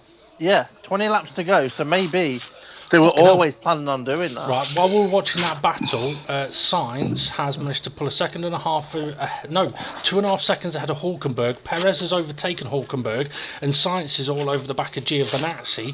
Raikkonen's still sitting in 8th. Norris is 33 seconds behind Vettel, so the But top 5 this are is- safe. This is the point now. When it's spread at the front, show that midfield pack. Yeah. It's spread now. Yeah, Vettel's on fresh tyres, but it's spread. So this is your point. You've got a few laps until Verstappen gets up behind Bottas. You've got a few laps. I mean, he's only 1.6 behind Bottas, so it's possible. Right, here you go. This is your alternate angle. So replay of the overtake. I want to see replay at crowd. Yeah, Yeah, exactly. showed crowd. You showed crowd in background there On the big of the replay. You can see before the overtake were finished. Oh, there's Yoss. We need to have a shot of Yoss. There we go. We go back and Carlos Sainz is going to have overtaken 2 people. Fuck it. We pit now. Yeah, the rest is saying it. Sainz is up to 9th. He's got past Giovinazzi. Yeah. Fucking hell. And not only that, he's catching up Raikkonen. Come on, Sainz. I said he's doing fucking brilliant. I tell you what, I would not be surprised if Carlos Sainz overtakes Gasly by the end of the race, and Gasly's in 7th. Come on, Sainz. I really do like Team Sainz. radio for Vettel. I've watched the gap. Let's get it. So he's going to try and basically overtake Hamilton, isn't he? Yeah. And Vettel is 7.5 seconds behind Right. him. So yeah, he's got a chance So- of doing that. At least here, Verstappen will get DRS off of the Force India. Sorry, Perez is 3/10 behind Giovinazzi. Get out the fucking way, you pink dick. Fucking hovering on racing line, you prat. He's just busy pointing at the airplanes. Right, come on. Well, Verstappen's charging his batteries early. He's not within DRS yet. No. Let's see, I'm just having a look at the other cars. Yeah, Perez is close to Giovinazzi, Albon close to Ricciardo. The rest are pretty spread. Sainz 1 second behind Raikkonen now. And 8 tenths. 8 tenths, yeah. Sainz is flying. He is. Fucking Yeah, come on. we can see Max Verstappen's brake usage now. See if it's any different to what Gasly was doing. So he's No, on it's the and off. same, He's isn't yeah. Brake usage is the same. I never truly liked these because I don't know if I trust them. I don't know if I trust these graphics. You know, like when if it does the downshift, it just goes 8-4. And you don't see the do of each Because it's quick. gear. Yeah, I know. But yeah, he's right up him. Come on, let's have him. Fastest lap from Vettel, 107. Yeah, that's about half a Seconds second now. Sainz has passed Raikkonen. Fucking Yeah, hell. and we didn't see it. Gasly next, and then that's it. He's up behind Norris, and Norris is 28 seconds behind Vettel. Sainz could have 6 here. He could. Right, fastest lap record is a 106.9. So Vettel has only done a 107.7 only. So there's still about another second. Yeah, on the fastest lap. I know that we're completely looking at a different thing, but I'm really, really proud of McLaren right now. Yeah. They got rid of Fredo, and look what's happened. Yeah, I mean, I said it ages ago, didn't I? Boulier, whichever team he has been at, they've done shit. Oh, Verstappen's all over the back of Come Bottas. on, let's have him. Let's fucking have him. Come on. Has Bottas made a mistake, or is just No, it's just Verstappen's slow. been gaining. Oh, He's got a better tyre as well, hasn't he? Leclerc's just passed Perez and Stroll and Hülkenberg. Verstappen radio? Oh, no. What? Max Verstappen is losing power. Fucking hell. That's not what you fucking want, isn't I it? wonder if that's temperature related. I wonder if it's a ploy. I think it's a ploy to make Bottas, so team go, Bottas. So team go, oh, Bottas, don't worry about him. He's got problems, and then he just turns up. Yeah. But then saying that, with the temperatures they are today, I could see. Oh. No, they're giving him messages, error messages to. He's to still sort out. within DRS, and this is close. Even though he's losing power, he's still fucking got a lot of it. Yeah, I'm keeping an eye on the gap between Sainz and Gasly as well. Sainz 5.5 seconds behind, not really gaining much at the minute. Right, come on, get really close into turn 2. He's going to go for it. Yeah, up the inside. Boom. It's a late braking move. What an overtake! Fucking yes. We'll hear a radio message in a minute to Bottas. Don't worry about Verstappen, he's got engine problems. Just as Verstappen passes him. That would be funny. I think Leclerc's going to have this, because even though Verstappen's making his way through, he's really quick. He's got 5 seconds now. I think Verstappen's really going to have to pull something out, but there's only 15 laps left. Yeah. Yeah, I'm still worried about the tyres though. And there's a hell of a lot of cars, back markers between Verstappen and Leclerc. Look at that little mini-map. Fucking shitloads of cars. Yeah, there's a few, yeah, definitely, but... Leclerc's already got through him though, which is... Yeah, he's only got one Sauber to get past, which will be Raikkonen. Sainz 5.2 behind Gasly. I mean, things though, this is what Gasly should have done, this type of overtake. He's a good 2 or 3 car lengths back, up the inside, late on the brakes, get it slowed down. What's Bottas doing? I don't understand why Bottas wasn't thinking, right, re-attack. It's like he was just leaving the door. I don't think he was expecting it at all. Yeah, well, I'm sorry, if you're not expecting that and you can't see that coming, you might as well get sacked. Well, Hamilton didn't see it coming in qualifying. Look at Toto. The thing is, that, I mean, to a degree, though, you can't really slag Bottas off too much because he's beating Hamilton at the minute by 12 seconds. I know, but I'm just thinking for Bottas's championship, if you really wanted to win the championship, you defend there. Yeah. But then, having said that, as cynical as it might sound, don't fight Verstappen too much. He's going to go mental anyway. He may catch Leclerc, slow them both down, and you may gain a position. And they might have an accident. Yeah. Vettel's, within the past 4 laps, has only gained 1 second on Hamilton. but he is only 4.8 behind him. Sainz 4.9 behind Gasly. Yeah. And Gasly can't catch Norris. Keep an eye on how quickly Hamilton catches Bottas now, because Hamilton's tyres are a lot newer, and still they're not new, they're obviously old now, but they're a lot newer than Bottas's. And he needs to keep an eye on his gap to Vettel behind him.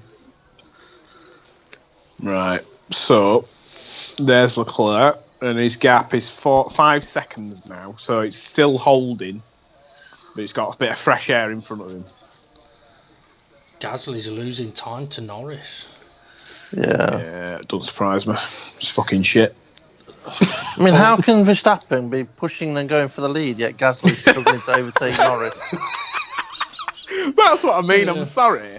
You can give all excuses you want, Christian Horner, but it's just fucking plain to see his shit. Verstappen's just set the fastest lap. Yeah, 107.7. Right. So now he's got 2 Saubers. Bottas's well, I keep saying Sauber must be gone. He's dropped 4 seconds to Verstappen. Yeah.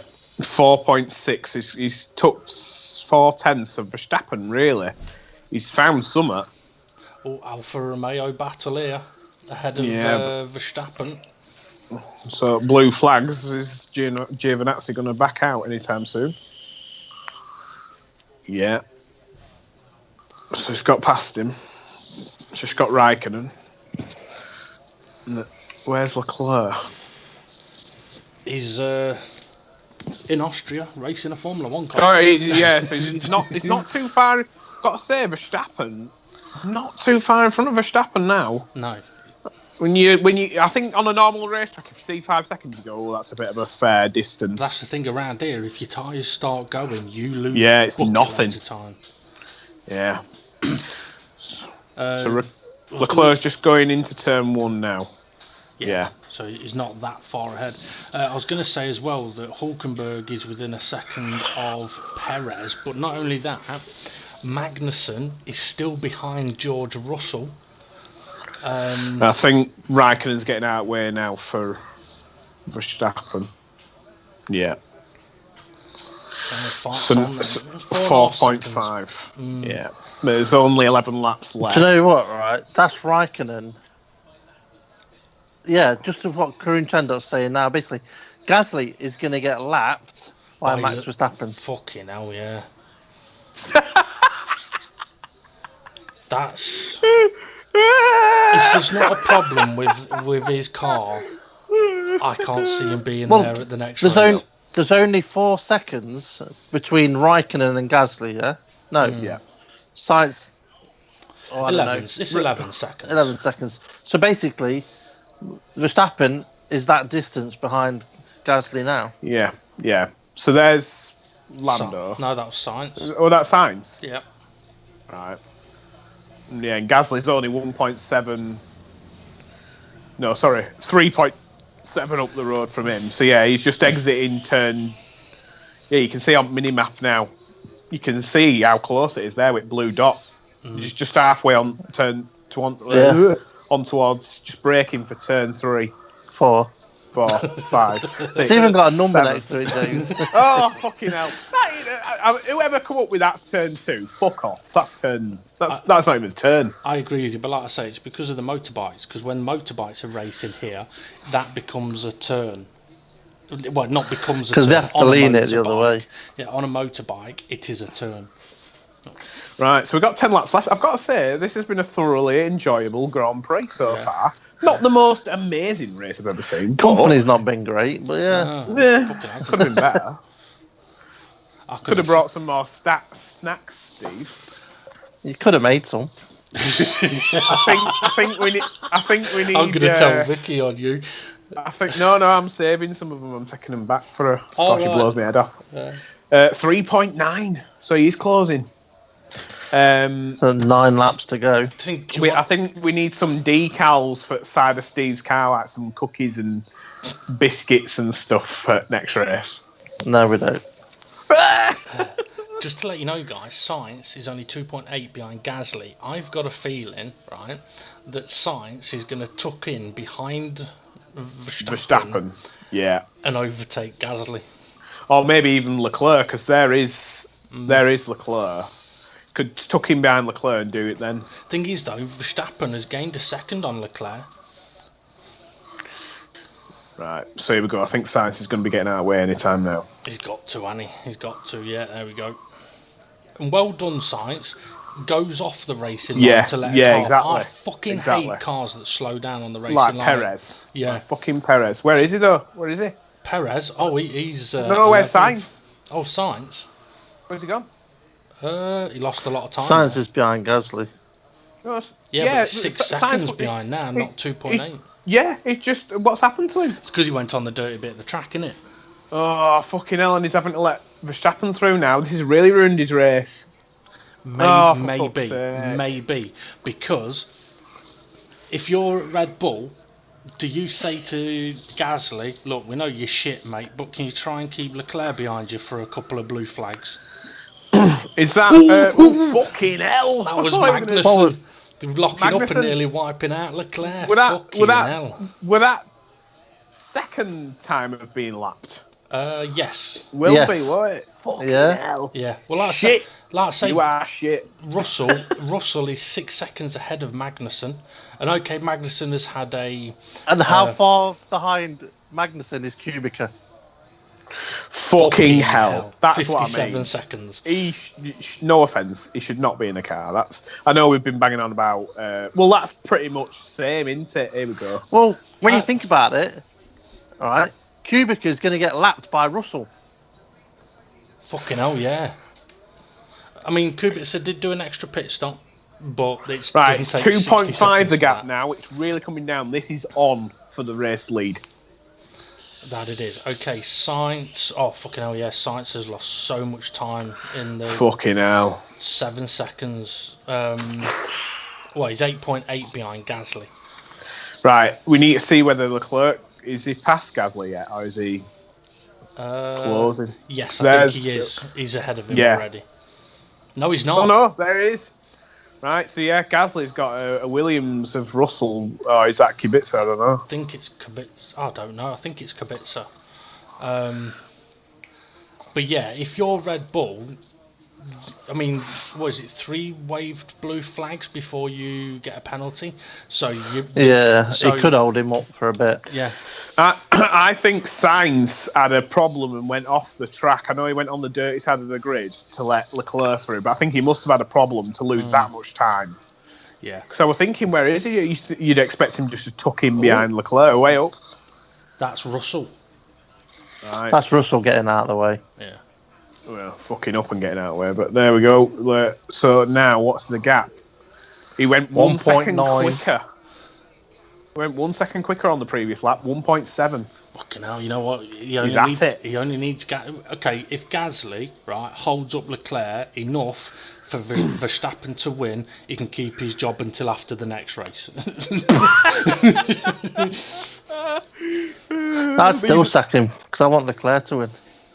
Well, I actually want Leclerc to win, but it would be brilliant because I've got to admit, Verstappen deserves driver at day if he wins this. Oh yeah, definitely. Especially after that start, and we dropped him down to 8th. 1.2. Like Jesus Christ, he's really coming.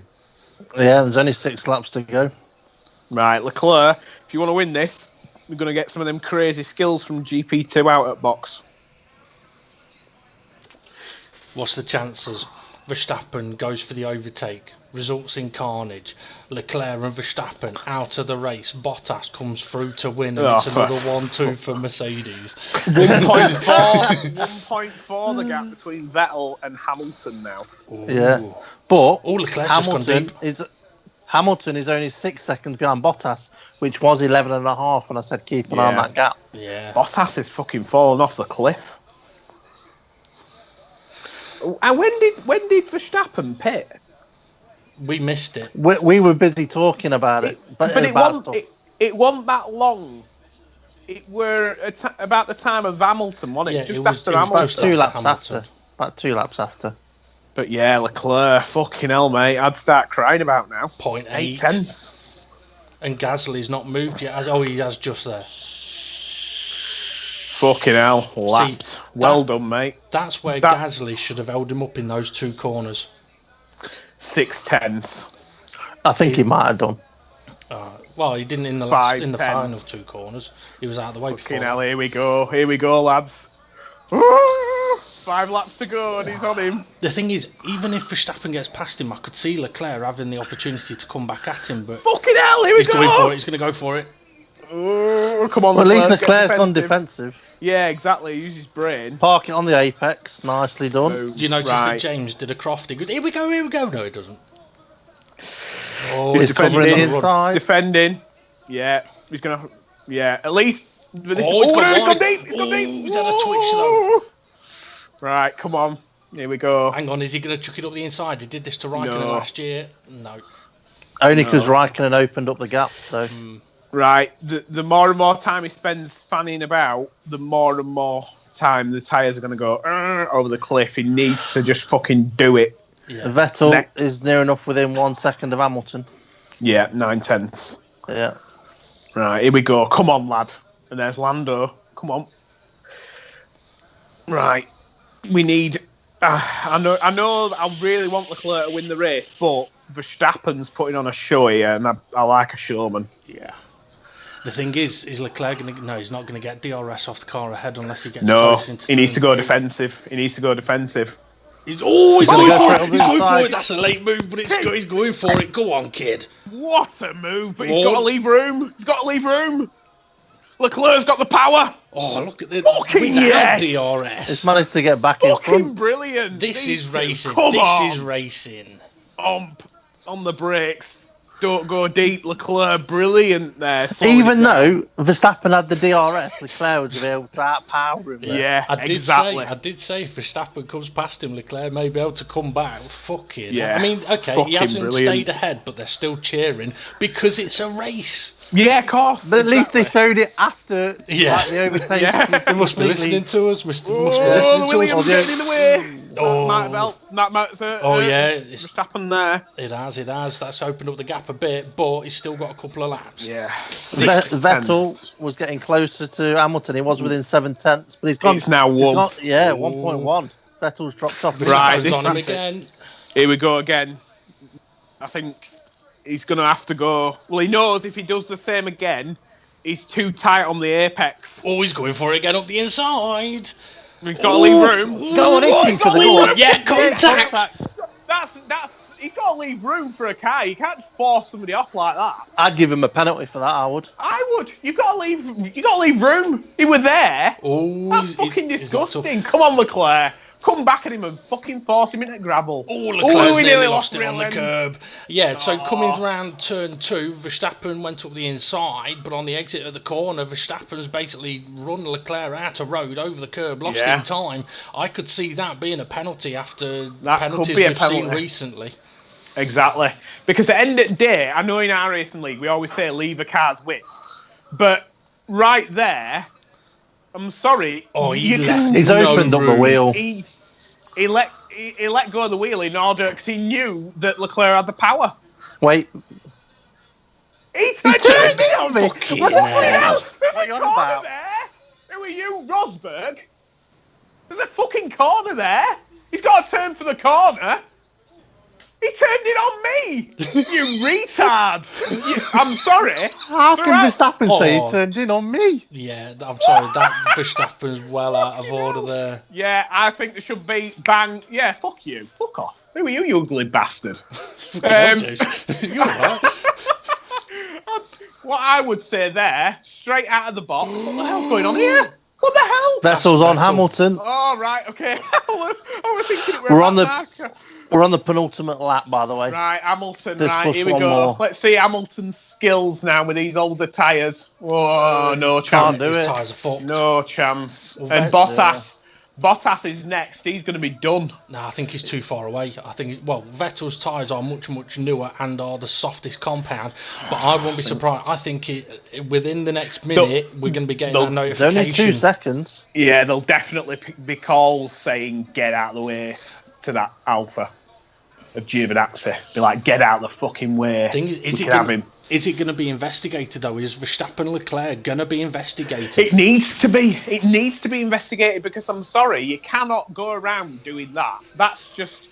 I'm sorry. Nah. I write like a showman, but I don't like a dickhead, and that were a dickhead there. I were all behind him all through the race, and then he just did that, and I kind of thought, nah, that's not sporting. That's I mean, that's basically dickhead. exactly the same as what Rosberg did to Hamilton in that corner, which was didn't turn in when you should have done, but then when you did, the other guy's still giving you room, but then when you did turn, you didn't leave the other guy any room whatsoever. Yeah, I think the FIA, they do not want to bend over to this crowd and go, oh well, but I think they should pop up on screen. It's not going to happen, but they should pop up on screen. 5-second penalty. Oh yeah. Well, I mean, if it is well done, you dirty that's what it'll be. So Verstappen crosses the line, takes the win, but will it stand? Leclerc, I think he's though. I don't think Leclerc. Gasly, lap down. Well done. I've got to say, Gasly is going to be sacked. Yeah, definitely. Verstappen also got fastest lap of the race. Vettel 5/10, but I think it's done. Bottas got third, just. Yeah. Okay, what's happening further? This is one thing that I The don't stewards like. are looking into it. Oh. Hey! The thing is, right, we're watching replays of stuff now, right, but there's still a race going on. There's cars that are within a second of each other. Exactly. Yeah, exactly. Vettel just fucked up at final corner trying to push too hard. Nothing wrong with that. I'd expect someone to push at that point. I mean, they're still racing now, and yes, it is under investigation. Leclerc and Verstappen, they're going to want that sorted out before they go to the podiums. Let's see, Giovinazzi is within half a second of Raikkonen, but he ain't going to sorry, but if I were a steward right there, I would say it isn't like it's, oh, well, you couldn't see him. You could see that there was a car there because his tyre was right touching your tyre. Yeah. You've got to leave a car's width and you just fucking run him out off the track there. Yeah. And I would say, if it's going to be anything, 5-second penalty for forcing another driver off the track. Mm-hmm. Bang. Yeah. I'm sorry. I mean, I'm not listening to the pundits at the moment. Are they, Steve, are they hinting towards... They're basically saying that... they were saying that you're not necessarily in that situation have to give a room.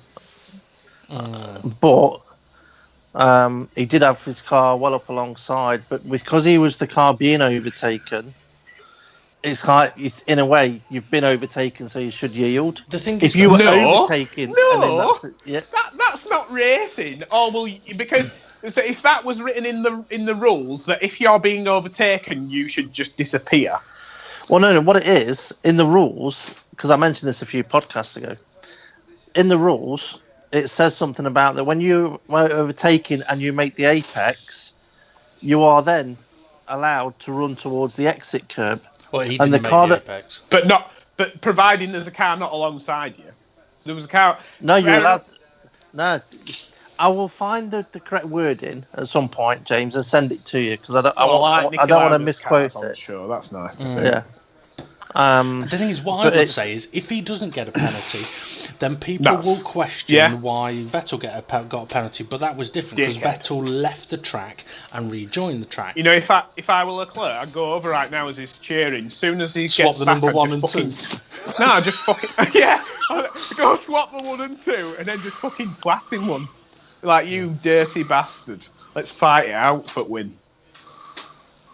I'm sorry, Leclerc should have won that. Yeah. Well, even so, Verstappen. What I'm thinking here is, even though Leclerc should have won that, Verstappen could have won that cleanly, and it'd have been amazing. But unfortunately, he's one of these that's going to go down like Schumacher, like a fantastic racer, but a bit questionable. Yeah. You know what I mean? It's that where it does my head in, where people have got this amazing talent like Max Verstappen, and they go and fucking ruin what could be an amazing legacy. Yeah. Because they're just a bit dirty. The interesting thing there is that before the race, they were talking about how much he's matured, and maturity is something that we talked about him before. Oh, Brundle's doing the post-race. It's his 3rd race in a row, Brundle's doing the post-race interviews. Yeah, it's becoming a regular. It might well be.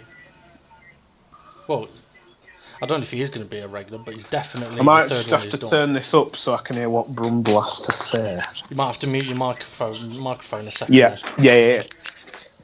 just in case we don't want to get into I'm just trouble. checking the rules, and so I can quote it to James in a minute. I mean, if we're not careful, it won't be long until Gary tells us again that he nearly banged Brundle's daughter. Yeah. He always goes on about it. His claim to flame. His claim to fame. I mean, to be fair though, that was a race.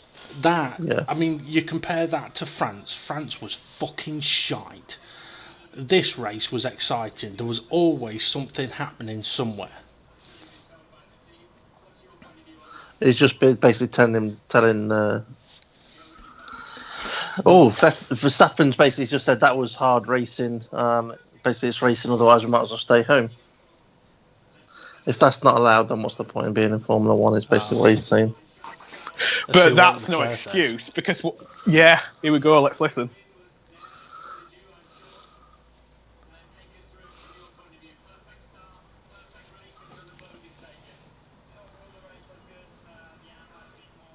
Bit boring for our listeners at the moment, but yeah, good response. So, yeah, Charles Leclerc's going to let the steward decide. He doesn't want to make much of a comment on it, which is understandable. Yeah, I'm sorry, but for me, that's a bit more. Leclerc's way more mature in terms of brain and thinking about what to say rather than just saying it. Yeah. I mean, he's probably thinking deep down inside, what a dirty cunt. Yeah. But, you know. I mean, he's not sort of doing the political media thing there. He's being sensible. It's not his decision, so he'll leave it to the stewards. Now, it's one of those things as well. I mean, I was going to mention it during the race, that it's not how he would want to take his first win, but at the same time, if someone does something that isn't the rules, isn't in the rules. Sorry, I was just reading Gary's message. It says, "She is fit, lads." I missed it. Can you hear me? Have I got my mute on? No, we can hear you. All right. Is James talking? Yeah. What I'm thinking here is, would the stewards dare? Because the stewards must, by now, have their minds made up. Would the stewards dare change the podium? Yes. Well, I've done it before. I think they should change the podium right now. Put out a message on screen. Oh, yeah. Max Verstappen, 5-second penalty. Do you know what I would rather have? Driver off the track. Do you know what I'd rather have? Podium delayed until steward's decision is made. Yes. Yeah. That is how I think it should be done. I think, the thing is, you look at it. The thing is, though, James, look back to Mexico a few years ago when Verstappen was taken off the podium. Yes. But unfortunately, Max Verstappen's got all his fans here. They don't want to riot, but at the same time, they can't let the fans dictate what the rules should be. Yeah. Well, this is the thing. What we consider what the rules should be may be very different to what the rule actually is. I know Steve has mentioned it before. I'm just researching it. Yeah, and I do know that there is a rule in Formula One that basically you can run people out of road in a given situation.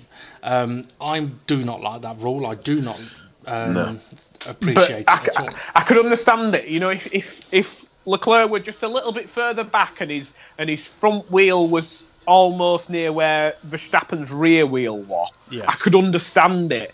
But his front tyre was next to his front tyre. Yeah. And he turned in on me. Leclerc left it as late as possible without driving himself off the circuit. At some point, his brain's going, I have to turn in, otherwise I'm driving over this sausage curb. And then he gets forced over the sausage curb. So I personally think it's a clear cut.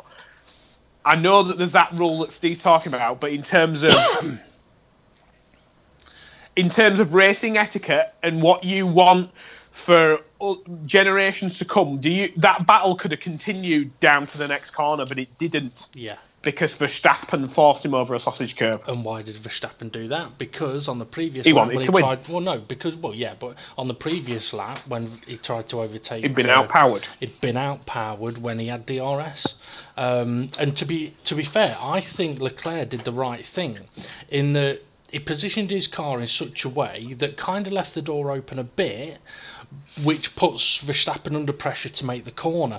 Because after that previous lap, Leclerc would have known, it doesn't matter if you get in front of me, I've got the power to blast you on the next straight. So right now, I want the stewards to basically make the decision before they go out on the podium. I think it'll be horrific to just basically let the fans see a false podium. Yeah, they'll be fucking over at Moon, but then they get home and then they realise he didn't actually win. Yeah. I'd prefer it to be known now, and then you've got the controversy of the crowd booing. Yeah. Yeah, they'd be booing Formula 1, but that's, The you know rules. what I mean? That's The the rules, thing, you if can't that's the make rule. up your own rules. You can't make up your own rules to suit yourself. Yeah, definitely. And I think somewhere, even though Christian Horner here, like, he's going mental because he's trying to flaunt Jerry Halliwell to King Jong-un or whatever his name is. I think that's someone from Honda, not Korea. Oh, so here we go. Podium started and they haven't had a ruling, so I'm not happy with this. I would have preferred it to go, because really, I'm thinking this man, Charles Leclerc, he's a fucking amazing driver. And I think he was waiting and allowing himself to have the power down towards turn 4. And unfortunately, this dirty little cunt, Max Verstappen, forced him over a curb. Yeah, well, I mean, to be fair, 99.9% of his race were, 99.98%. First time Honda have won a race. Oh, yeah. It might only last 10 minutes. But what I was going to say was, he's had a brilliant race apart from the start and that one little bit of contact. But interestingly, was something that I think it might have been from the qualifying session. No, it was FP2, I think it was, when they were talking about things when it goes to the stewards. Now, one of the difficulties here is if the stewards want to talk to the drivers, then doing that before the podium is difficult. So maybe they have, in that situation, they'd have to do the podium so that the drivers and teams can go and see the stewards.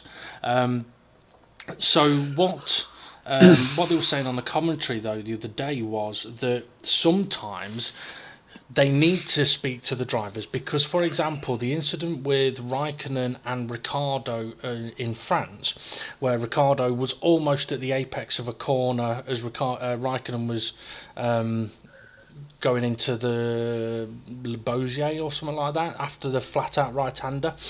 Well, Raikkonen actually said to the stewards, well, where's he meant to go?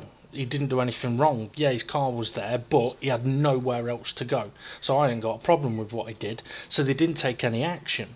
So in this situation, if, let's say, they went and saw the stewards, if Leclerc actually got in there and said, well, look, I'd have done exactly the same thing, I ain't got a problem with it, then it may change their view on... He ain't going to say that. No, he's not going to say that. He's not stupid. No. But at the same... I got a problem with coming second. Yeah, at the same time, though, when you think about it, what I would say is if I was a steward, okay, it would not be great to have the wrong podium. But what may be worse is not necessarily delaying the decision because of the fans, but... not delaying the decision, but saying, look, before we announce this decision, we want to speak to the drivers because we want to explain to Max Verstappen why what he did was wrong, or we want to explain to Leclerc why what Verstappen did was okay. That way, when they have come out of that and they're then asked, what did you think about it? They've got all the information instead of Verstappen turning around and go, well, that's fucking bullshit. I think this is first time Red Bull have not sent a Red Bull member up to get the Constructors' Trophy. They've sent the Honda chap up. Oh. I think even during the Renault years, they never sent somebody from Renault up there. They just told them to fuck off. Mm. Yeah! Honda, we won! Yeah! It must have been because they had the drawings for the nuts. Yeah. Hando wins. Fucking brilliant. Did you see what it said? Did you see what it said there under Gerhard Berger's name? Like it had the previous guy. It was like I don't know what his name was. Like CEO of My World, and then it came up Gerhard Berger hashtag F1 legend. You see, they should get Arnie on the podium again, and then it pops up hashtag Terminator. Way up. So there we go, podium celebrations, champagne being sprayed. I mean, to be fair, that was a brilliant race. That really was an exciting race.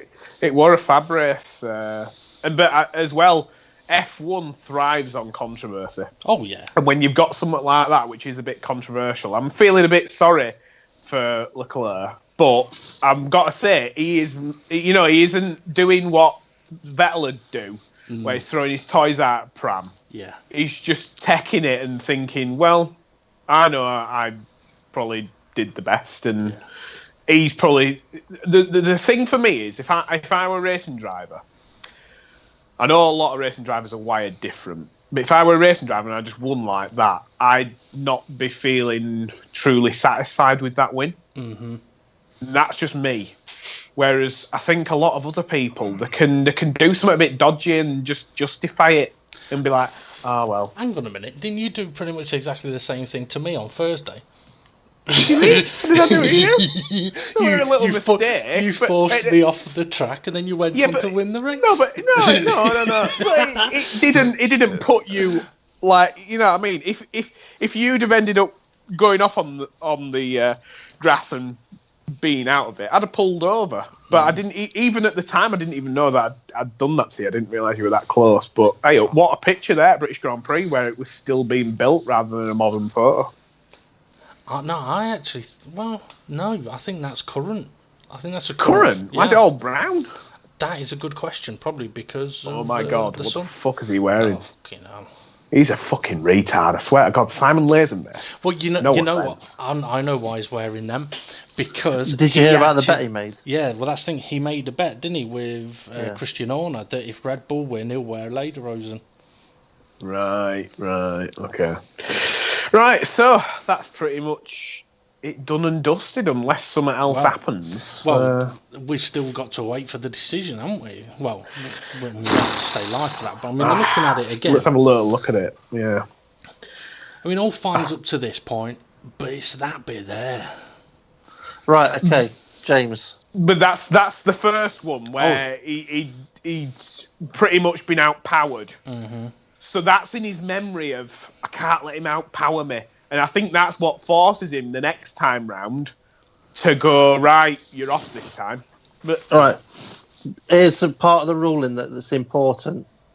You would say those front wheels are wheel to wheel, yeah? Yeah. Mm-hmm. Right.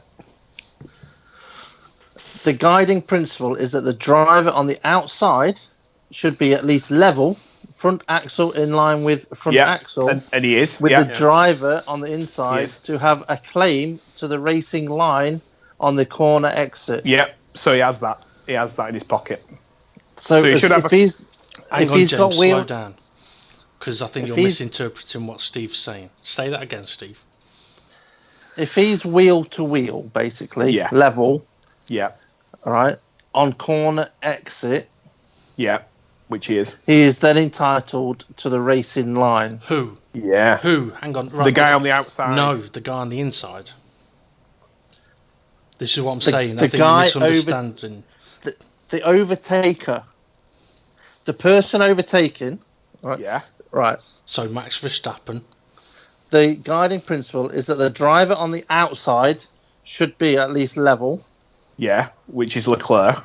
Right, axle to axle, with the driver on the inside. Yeah. To have claim to the racing line on corner exit. So that's Leclerc. So he's technically got a claim here to the racing line. This isn't clear to who should have the racing line. Yeah. See, that's the thing. On there, if that was said, a car being overtaken, if they are alongside, front wheel to front wheel, they are entitled to room on the corner exit, then that's very easily understandable. But the way that that's written, all it says is inside and out. It doesn't say which car is entitled to. But it doesn't even say entitled to room on the track. It says entitled to the racing line. Now, as well, you could also have two different versions of an overtake. You can have somebody overtaking up the inside or overtaking round the outside. So Horner's just said Leclerc came in aggressively. What? Yeah. Leclerc came in aggressively. If he came in aggressively, he'd have turned in on him, but he didn't. He was turning in as late as he possibly could. I'm sorry, Christian Horner, you're a cunt, mate. Just reading on a bit more to do with this. Right.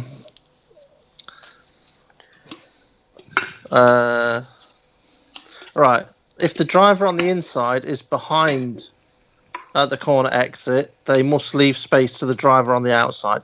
If the driver on the inside is ahead at the corner exit, it is duty of the driver on the outside to... This is a bit I was on about, James. If the driver on the inside is ahead at the corner exit, it is the duty of the driver on the outside to back out or take evasive action to avoid a collision. That's the bit I was on about. But if they were level, he doesn't have to back out. So they were level because they went. Then he doesn't have to back out. They went wheel to wheel, bang, and then he was forced off.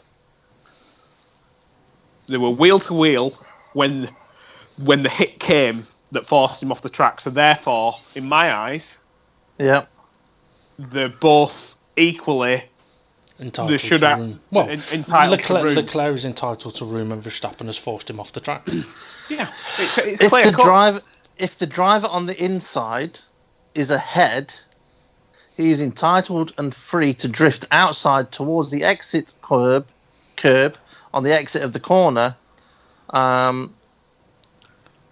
while they are expected to approximately follow the racing line, but not exactly, since they enter the corner on a tighter could make trajectory. its rules so much simpler and just say, so much simpler. If any part of an opponent's car is alongside yours, given legitimate circumstances, i.e. not a fucking dive bomb, then they are entitled to space. Exactly. And then you don't have any of the... Right, if that was the rule in this situation, straight away you'd be able to go, right, that's a penalty for Verstappen. He's run him out of road. No arguments, no... But because the rules... Looking at the rules, what we've just read there, if you're alongside, then basically you're allowed to have room. Yeah? Yeah. What's the betting he doesn't get a penalty? I don't think he'll get... I wouldn't be surprised if he doesn't. I think it's a crime if you don't get a penalty. Well, I'd agree with you. I think it'd be wrong if he doesn't get the penalty, but I wouldn't be surprised if he doesn't get the penalty. I guess it depends on who... See, this is where having a race driver in as a steward may be a benefit, but also a negative, because if... Let's say, for example, you know when Verstappen had to do his... what's it called? Probationary service thing, and he spent time in the stewards with Charlie Whiting. Now, if that was two different drivers that had that incident and Verstappen was looking at it, he'd probably be of the mindset that what the Red Bull driver did was fine, because that's his thinking and his way of driving to a certain set of regulations. Yeah. But let's say hang on, James. If you've got a driver that understands those rules but can appreciate the situation from the Ferrari driver's point of view, where you go, hang on a minute, he's given him all the room he needs, he is alongside, what he's done isn't fair, that should be a penalty. So it's how someone not appreciates, how somebody interprets the rules, and that's why I think rules like that should be very cut and dry and very clear. Yeah. What's clearer than the fact that if someone's alongside you, no matter what, then you have to leave them room? Exactly. If any part of their car is alongside yours, you have to leave them. If they brought that in, it would be so much better, because you wouldn't get any of this moaning and bitching, oh, he's run me out of room. Well, actually, that's fine. Well, no, it's not fine, because it spoils the entertainment. I mean, how many times did we see over the last few years Hulkenberg trying to get past Magnussen and Magnussen running him off the road? Every time he did that, that's action, that's entertainment gone. And instead, we've got a moaning driver, and then you've got suck my balls, and all that kind of stuff. Whereas if the drivers are told, look, any part alongside, you leave them room, eventually they'll do it, and it'll make for better action. Yeah, indeed.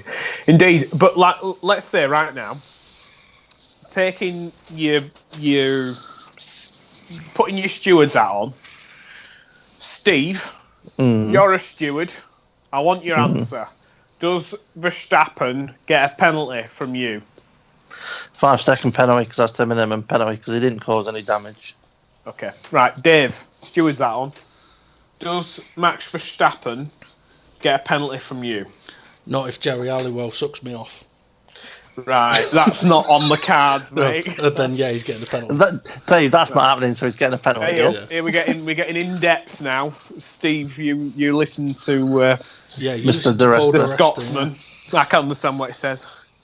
While Steve's trying to listen, I found it very interesting about why Ferrari used Karun Chandhok's analysis from Canada, right?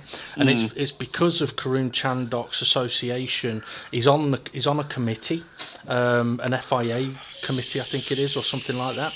So he's very neutral. He's unbiased. Is basically what they were saying.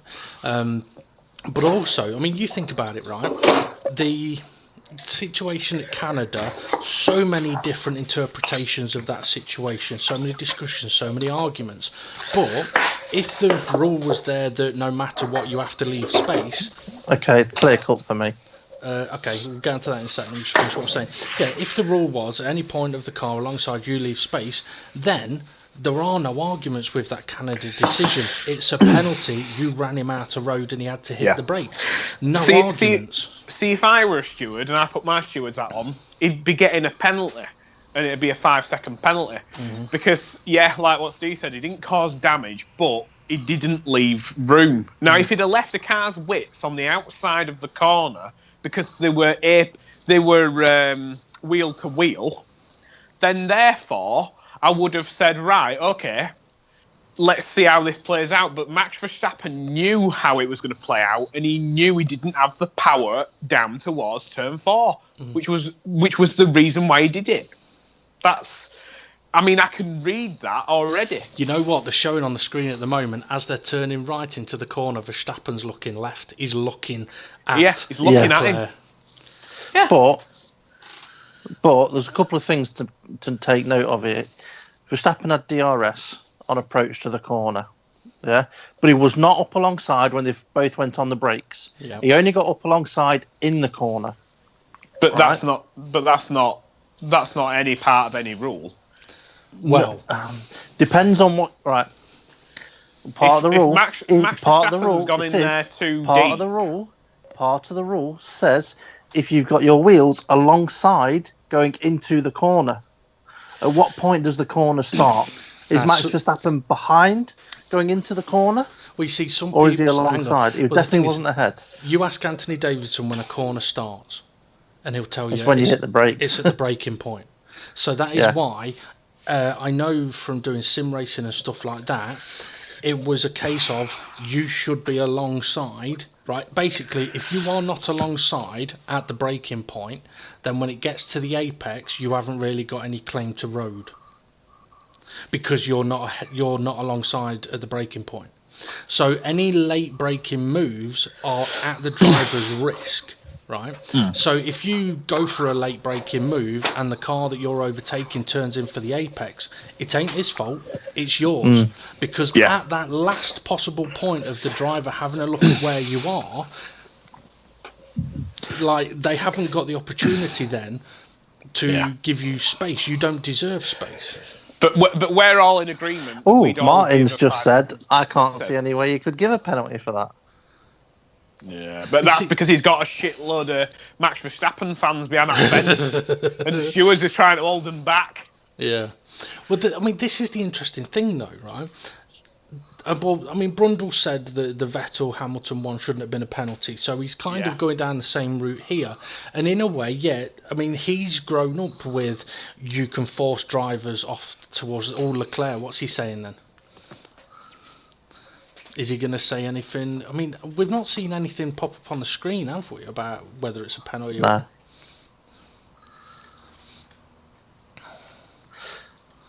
The thing I like about... Feeling it from the inside, it felt like it wasn't right, basically. Yeah. It wasn't right, mate. Don't worry. But the thing is, though, what I don't understand here with Max Verstappen, and the thing I like about Charles Leclerc is, he's clearly disappointed, but he's not throwing his toys out of the pram.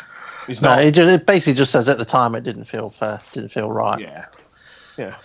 But what Damon Hill said a moment ago was, turning into that corner, a racing driver would know that you've lost that corner and you would concede it. Well, he did. That's why he left loads of space.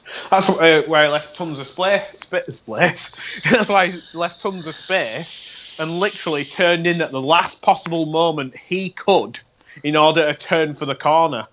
Verstappen just did a full-on Rosberg. Yeah.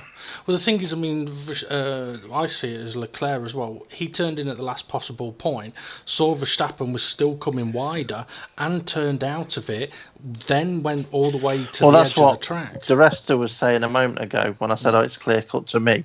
It wasn't to do with the braking thing. It was to do with the taking the lock off. Mm-hmm. He was looking in his left mirror, taking the lock off, and as he takes his lock off, he hits Leclerc. It's like, oh, there you go. And then continues to drive Leclerc off the road. So yeah, I can see it not ending up with a penalty. In a way, though, I kind of don't want to end the podcast until we know. But the thing is, I can understand. Sometimes it can be an hour after, because they'll go all do the media duties and then they'll pull the drivers in. Well, this is one of the things that. One of the reasons why they've said before, like some incidents they'll look at after the race if it's not involving anything up at the front. Like by the time the podium is done, they basically want to know what the result is. But in situations like this, when it's kind of close to the end, it's not easy to make. You can't afford to make a snap decision, because what's worse than doing the podium like they did and then afterwards going, actually, you know what, he's going to have a penalty, or giving a penalty. What's worse is giving the penalty and then having switching to it around and then having to change it back again. I mean, if you remember, Steve, from when we were running the F1 leagues, one of the things that I said to the admins and the stewards there was, in every possible scenario, the best thing the stewards can do is the decision they make is such the correct decision that it can't be overturned.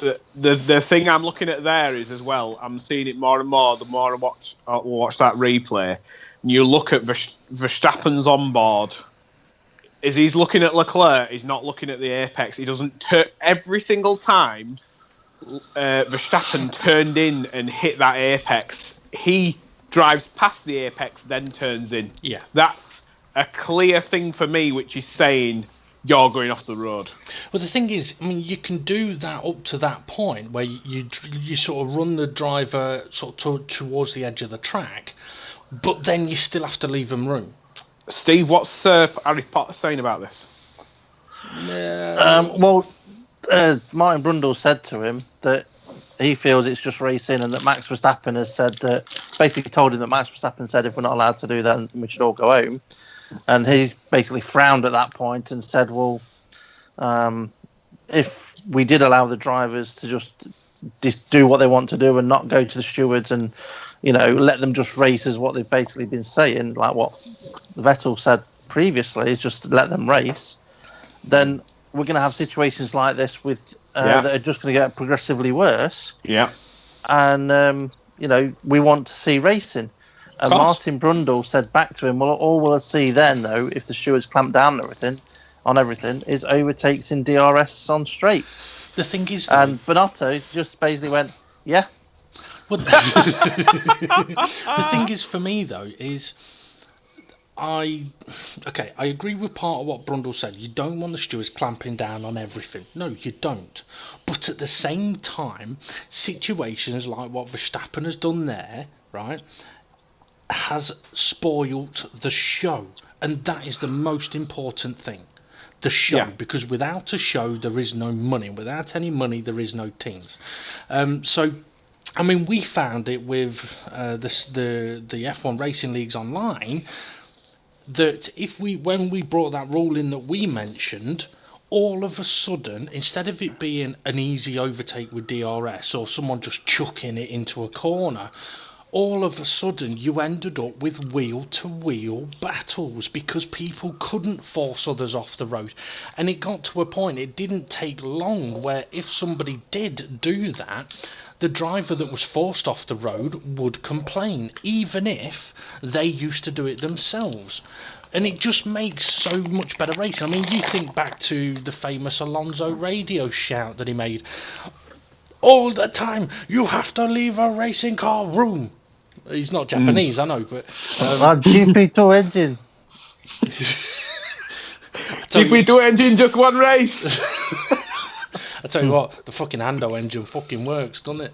The thing is, how pissed must you be? Well, I don't know. If you're a McLaren, are you pissed that Red Bull have won a race?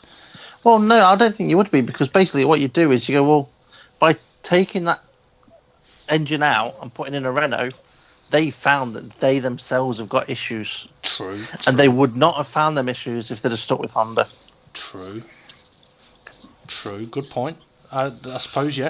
I mean, I was listening to a Neil deGrasse Tyson podcast last night, and one of the things that they were saying is actually one with Adam Savage from Mythbusters, and one of the things that they were saying was that as scientists, they're not necessarily allowed to publish their failures in scientific experiments, which they think is wrong, right? Because in science, a failure in an experiment isn't actually a failure. It just means failure is always an option. Yeah, but it just means that you've taken a wrong turn somewhere. But by doing that, you've worked out how not to do it. So now you go and try a different way. And if someone else comes along 50 years later to try and do the same thing, they could spend a lot of time wasting their time doing things that it's already been seen doesn't work, but it hasn't been published. So in that sort of scientific way of looking at McLaren, you could go, okay, is it a failure that they got rid of Honda? Maybe.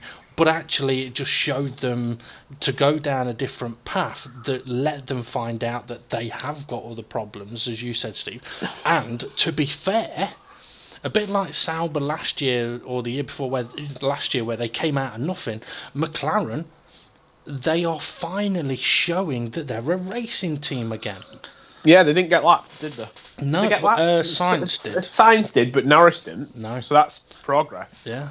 But Sainz started from the back, so you could quite understand why he may have got lapped. But the one thing I can see that would be seen as a McLaren failure is, at the time, Ron Dennis, when he put that deal in place with Honda, he was so stubborn with his idea of nobody else is allowed this engine, it's just us. Yeah. If he'd have allowed another backmarker team to use the Honda engine, so say at the time there were Saubers, you would have a clear comparison between and more data to compare yourself to another team. Yeah. So that if, for example, McLaren were doing worse than the Sauber, you'd be like, well, fucking hell, the chassis is shit. Yeah. And you would have had 3 engines, whereas now they're paying for Renault engines, and the Honda's just gone and won. Yeah. I mean, there is other ways to look at it. Yeah, potentially. I mean, Honda have done it, well, Red Bull have done it right. They've effectively used McLaren as their test tool, and then used Toro Rosso as their test tool. I mean, I can imagine that there was a big sort of compensatory payment from the Red Bull F1 team to the Toro Rosso F1 team last season with the amount of sacrificial testing they effectively did.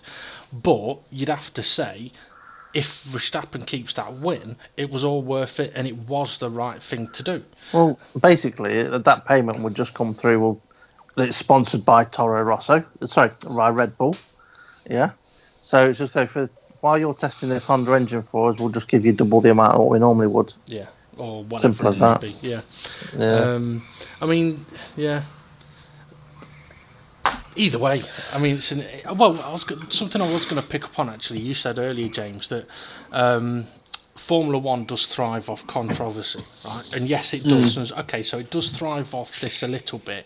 What I would hope is, I mean, usually when Ted's there, he'll do his notebook a bit later in the day, and you'd usually find out about penalties or whatever that affect people further down the grid that no one really gives a shit about. I hope it doesn't take that long for this kind of decision. But what I was going to say was, this kind of controversy, no problem. Yeah. The type of controversy after France, major problem, because it wasn't just us saying that was shit. It was drivers saying that was shit. It was former drivers saying it was shit. It was media saying that it's boring, it's dying. It was so many fans basically saying, why do I bother? And complaining that it was boring and shit and wrong. I'd had enough of it. Last week, I was ready to throw the towel in. Yeah. If it weren't for you two basically saying shut the fuck up, it'll be right. I'd have probably not even watched that race and I'd have missed it all. And I've got to say it were a belter. Yeah. But the thing that I always think is that, like, I'm sorry, but Max Verstappen throughout that race, fucking amazing. Why has he got to let one moment ruin it? Mm-hmm. He could go down as he probably will to a lot of people, but to universally go down as a legend. Yeah. He could have easily let the battle continue on to the next corner and then done him on the brakes into the next corner. Because he still had DRS. Yeah. I mean, I was going to say, Max Verstappen could have gone, do you know what? That's a bit borderline. I'll let you back past. And then overtaking him on the next couple of corners. Yeah. I mean, I agree with you there, James. I mean, when you look at F1 this season as well, where every race has pretty much been, well, it has been a Mercedes 1-2, and then if you were to look at this race, okay, let's say Verstappen keeps the win, right? You look at this race and go, well, you know what, Verstappen started second and he won the race. That's not bad. But then when you add in, well, he started second, his anti-stall kicked in at the start. It dropped him down to 6th or 7th, I think it was. And then he's had to overtake a McLaren, 2 Mercedes, a Ferrari. That adds to, in a season where no one's been able to get close to the Mercedes, all of a sudden Verstappen's able to. And it isn't just because of the car, because, well, look at Gasly. Yeah. And in a way, I've got to admit, this first trialing out of doing this on the podcast where we watched the race at the same time, I think you are able to pick out them moments during the race, like we were commentating throughout it, saying, "Oh, science is coming back through." And I think even if we'd have waited until Tuesday to do the podcast, we'd then be like, "Oh, they did all right," but we wouldn't have that story that we know happened with Sainz where he went really long and then he had that moment where Leclerc overtook him and he lost 6 seconds, which were a massive pity because he could have possibly overtook Leclerc. I mean, not Leclerc, Lando. Yeah. I mean, to be fair, Norris, third, but they're showing the replay now of the start, up to third. I mean, it only lasted one corner and then Hamilton come past him. But, I mean, I've got to say, Norris, Norris has squeezed Hamilton on the exit of turn 3, but left him just enough room. Yeah, exactly. But that's how you race, and you might lose out because you haven't got enough power, but you then just go back to your team, bang on the table and go, give me a bit more power, I can win. Yeah, exactly. Oh, yeah, well. I've never even noticed that with Karen Chandok, that his legs go in. Oh yeah, I noticed that. How the fuck he must have fucking killer knees. End of the day, his knees must be on fire. No. Well, yeah. He had a problem with his knee, didn't he? Yeah, he was in a crash in a race and dislocated his knee or something like that, and it was never reset properly. So his leg bows now.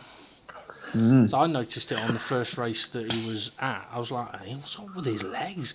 So I googled it, and it was good 10 years ago or something like that. You know what? You know what I'm thinking with Gasly performing so shit? Could that be the Alonso seat? I don't know. Well, there's been a few stories circulating recently that Alonso has said that he's always interested in a return to F1, but only in a winning car.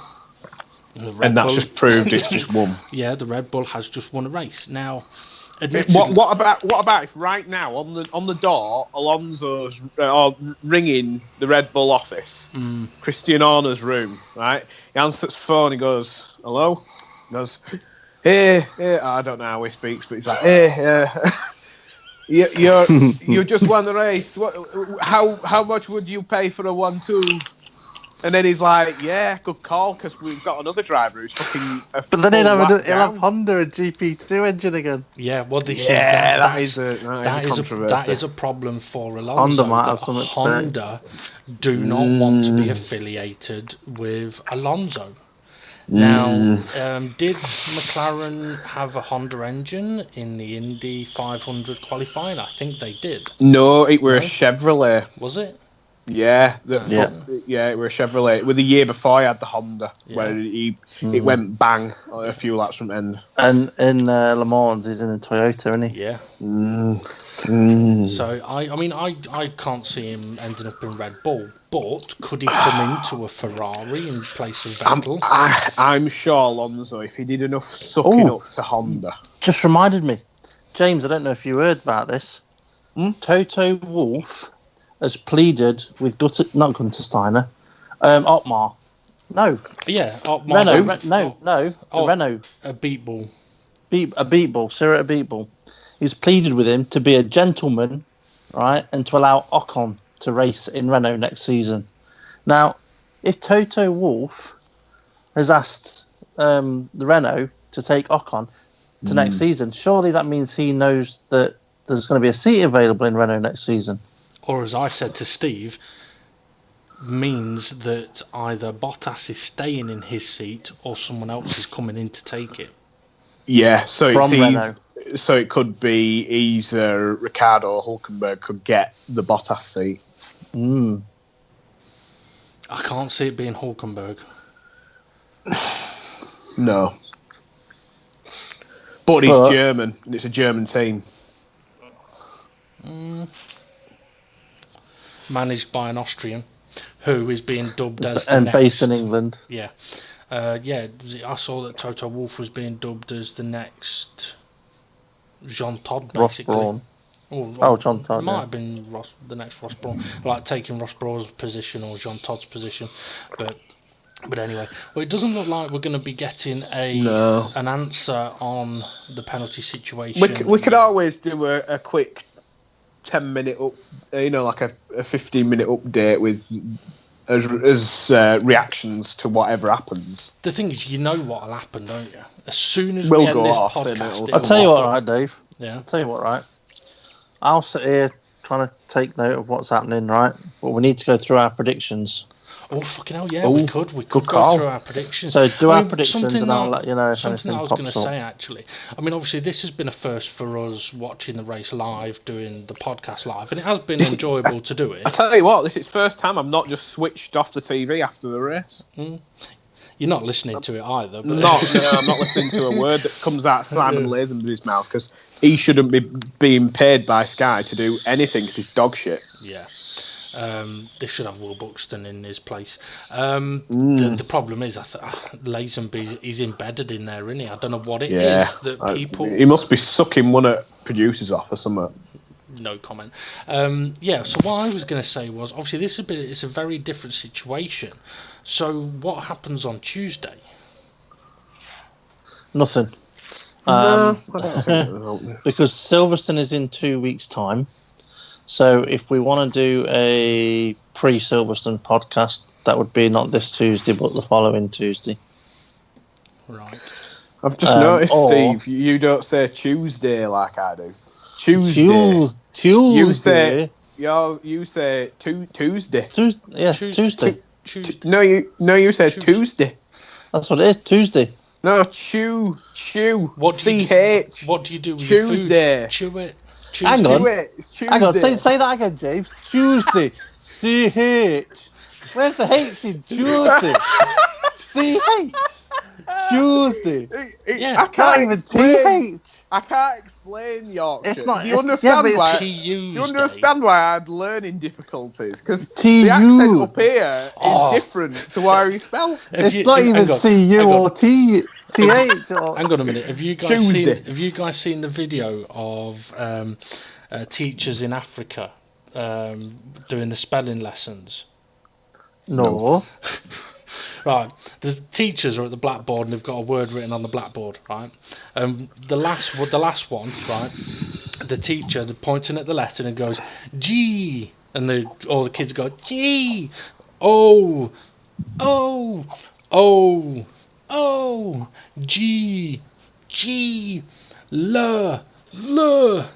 E, Google.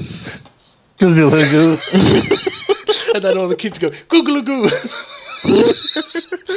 But I'm going to have to find the video because it is absolutely fucking brilliant. Because they do one with knowledge. the word knowledge, and fuck me, it's fucking hilarious. But anyway, That's almost as bad Giovinazzi, what's as going on with him? He seems Luga somewhat Baruga. hilarious. Even Giovinazzi's laughing at that. He's well happy. Right, okay, so Tuesday we may not be on a podcast. We'll see what happens for the next one. What I will say, what we should do today, we can go through the predictions that we made for this race, but we won't do the predictions for the next race, okay? Yeah. Okay, let's have a look. Good job we didn't go for who finished first.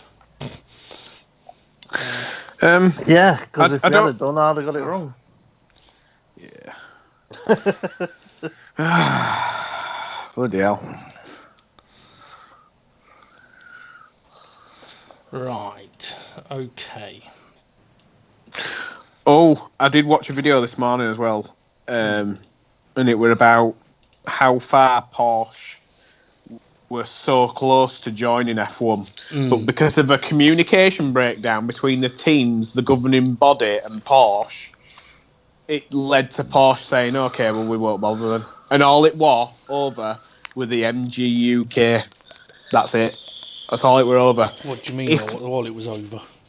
The Porsche wanted to enter Formula One with a basic V6 engine, right, with no kinetic energy from the NGU.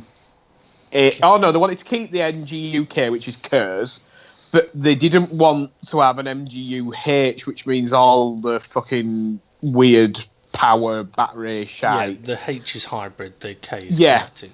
They basically wanted to just run a V6 engine, and all the teams were all pretty much in agreement. If they thought, well, if it's going to bring Porsche in, that's brilliant. And Aston Martin were also umming and ahhing, thinking, well, if we can get Cosworth to produce a V6 engine, we might enter as a team, as Aston Martin, running a Cosworth. And it all fell apart. And all it fell apart were because apparently there were a miscommunication between the teams and the new teams that wanted to come in, Aston Martin and Porsche. And because Aston Martin and Porsche didn't hear anything from Formula One, they basically sent a letter to the FIA saying we won't be joining because we've heard no confirmation on whether we're going to be using the MGUH or not. Bloody hell. So what a joke. I mean, how on earth Jean Todt gets paid? If I was Jean Todt and I had two teams like Porsche and Aston Martin wanting to join Formula One, I'd have bent over backwards and took one up arse to have them join. Well, the thing is, that's basically what Bernie Ecclestone did when Mercedes wanted to join. Yeah. Because when they came in, it was on the deal that the regulations were going to change. Yeah.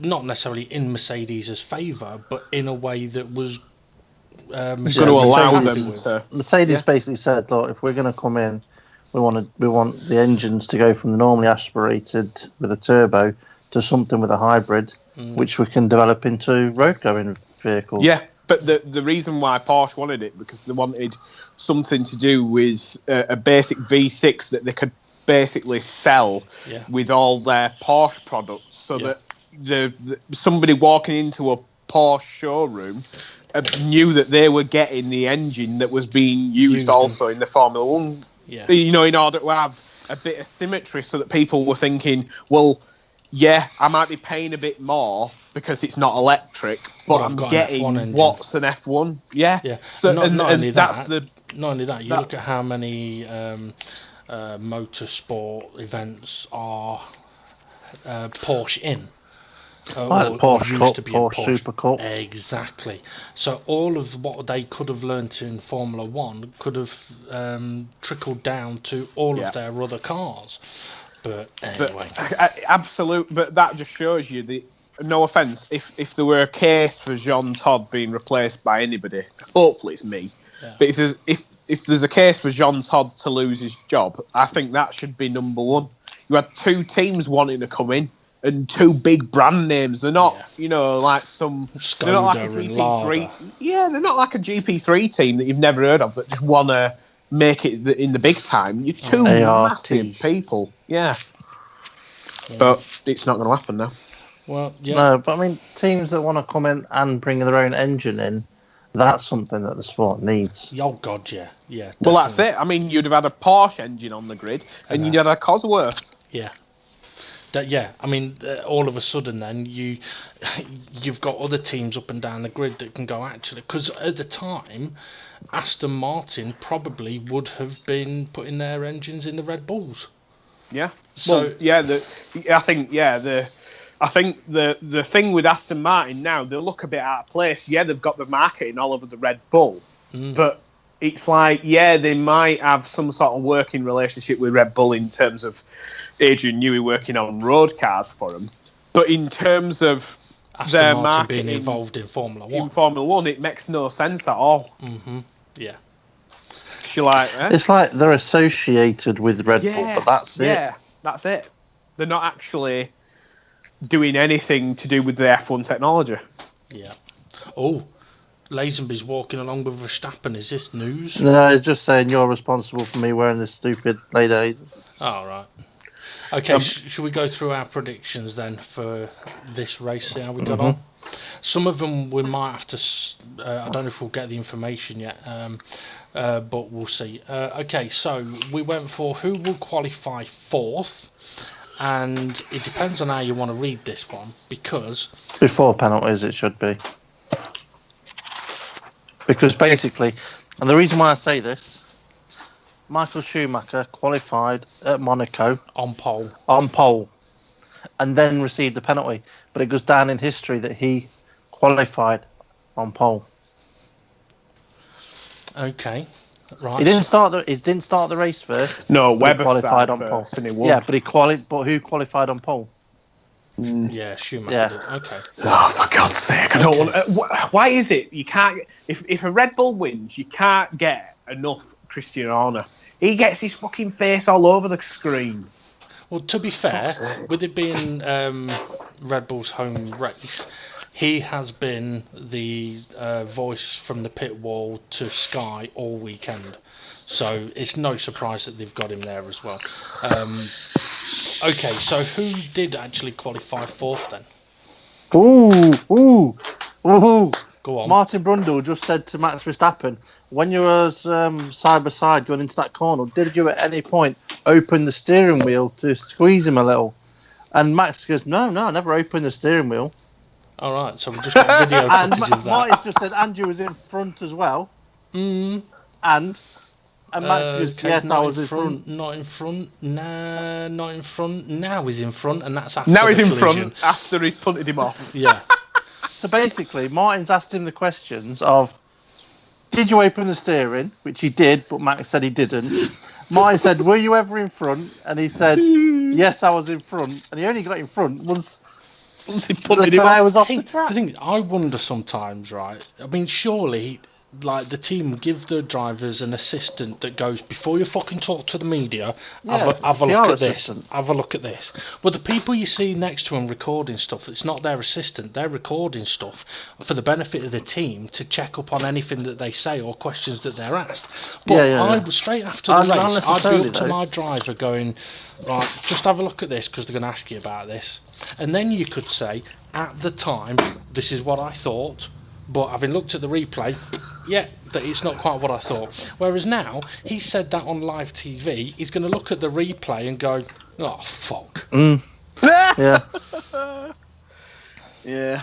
I mean, it's like... when he hears the radio bit where he goes, fucking hell, he turned in on me. And it's like, why did I say that? Yeah, exactly. And that's what I mean. You've got such an amazing driver. This is why we haven't got a result yet, because the whole of the main straight is full of people in orange t-shirts. Yeah, and if they announce that the results change, there's going to be a riot. Oh, they've started leaving though now. They're just leaving. They're just on the way out at the circuit. Yeah, so and they're not going to find out until they get home that the result's going to be switched. Yeah. Well, I don't think it will be. I've got a feeling that the penalty's not going to stand. No penalty will be given. That's what I reckon. Okay. Right, predictions. Come on. Yeah, who did qualify fourth? Come on. Hamilton. No. Sorry, what was the question? Sorry, I was not listening to. Who I was listening to actually mine. qualified fourth? Now, Hamilton started fourth, but he didn't qualify fourth. Norris. Was it? I don't know. I'll double check. Because fifth was Magnussen, but got a penalty. That's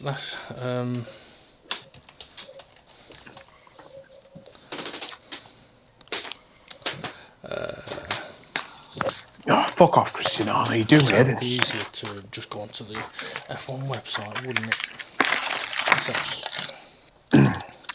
Oh, well, Steve, them blueberry muffins were fucking amazing, mate. Oh, Silverstone next race, isn't it? That'll be interesting. Yeah. Hopefully. I mean, it was at that race last season where the season really got going. Fucking hell, how small's that commentary box across it? Jesus, it's like my old bedroom. Oh, hang on, that's fastest lap award. Right, Charles Leclerc pole, Lewis Hamilton second, Max Verstappen third, fourth, Bottas. Oh, well, Steve, you said it'd be Leclerc. James, you said it'd be Norris, and I said it'd be Vettel. And as I said before we went, or just as we went live, fucking hell, I've just seen the roof on that fucking commentary box. They don't like a bit of space in there, do they? I was going to say, I'm sure Crofty only gets on camera on this bit so he can go, look, this is what I get to fucking see. I mean, he's got a window and he covers it with fucking 3 TV screens. But yeah, if Steve had said Hamilton, then technically he could have claimed for a point on who qualified fourth. Okay, race winner. Steve said it'd be Hamilton. James said it'd be Hamilton. And I said it'd be Max Verstappen. Ooh, well done. Yes. Wait, hang on. That depends, doesn't it? Well, at the moment, it's fucking sticking. Now... Right, hang on. Crofty has just been told that the teams and the drivers have been called to the stewards at a certain time, which is at 6 o'clock. 6 o'clock there. 6 o'clock their time. 5 o'clock our time. So we're not going to find minutes. out for probably another hour. Once all the crowd are out of the place and the gates are locked, they'll make a decision. Yeah. That basically says to me that the stewards have had a look at it and Verstappen's getting a penalty and they do want to get the crowds out of there before that happens. But they shouldn't do that. I mean, not being daft, they should be speaking with the drivers right now. Yeah. Already, right now. Yeah, forget about the media stuff. But imagine how much more publicity Sky Sports would get if they had the rights to do... I mean, there's no free-to-air anymore, but it doesn't matter. But if you had... inside the steward's room, cameras, you know, like a court of law. Yeah. I swear I did not open the steering. Well, look at this camera. Yeah. And what do you see? Oh, fuck. Exactly. Okay.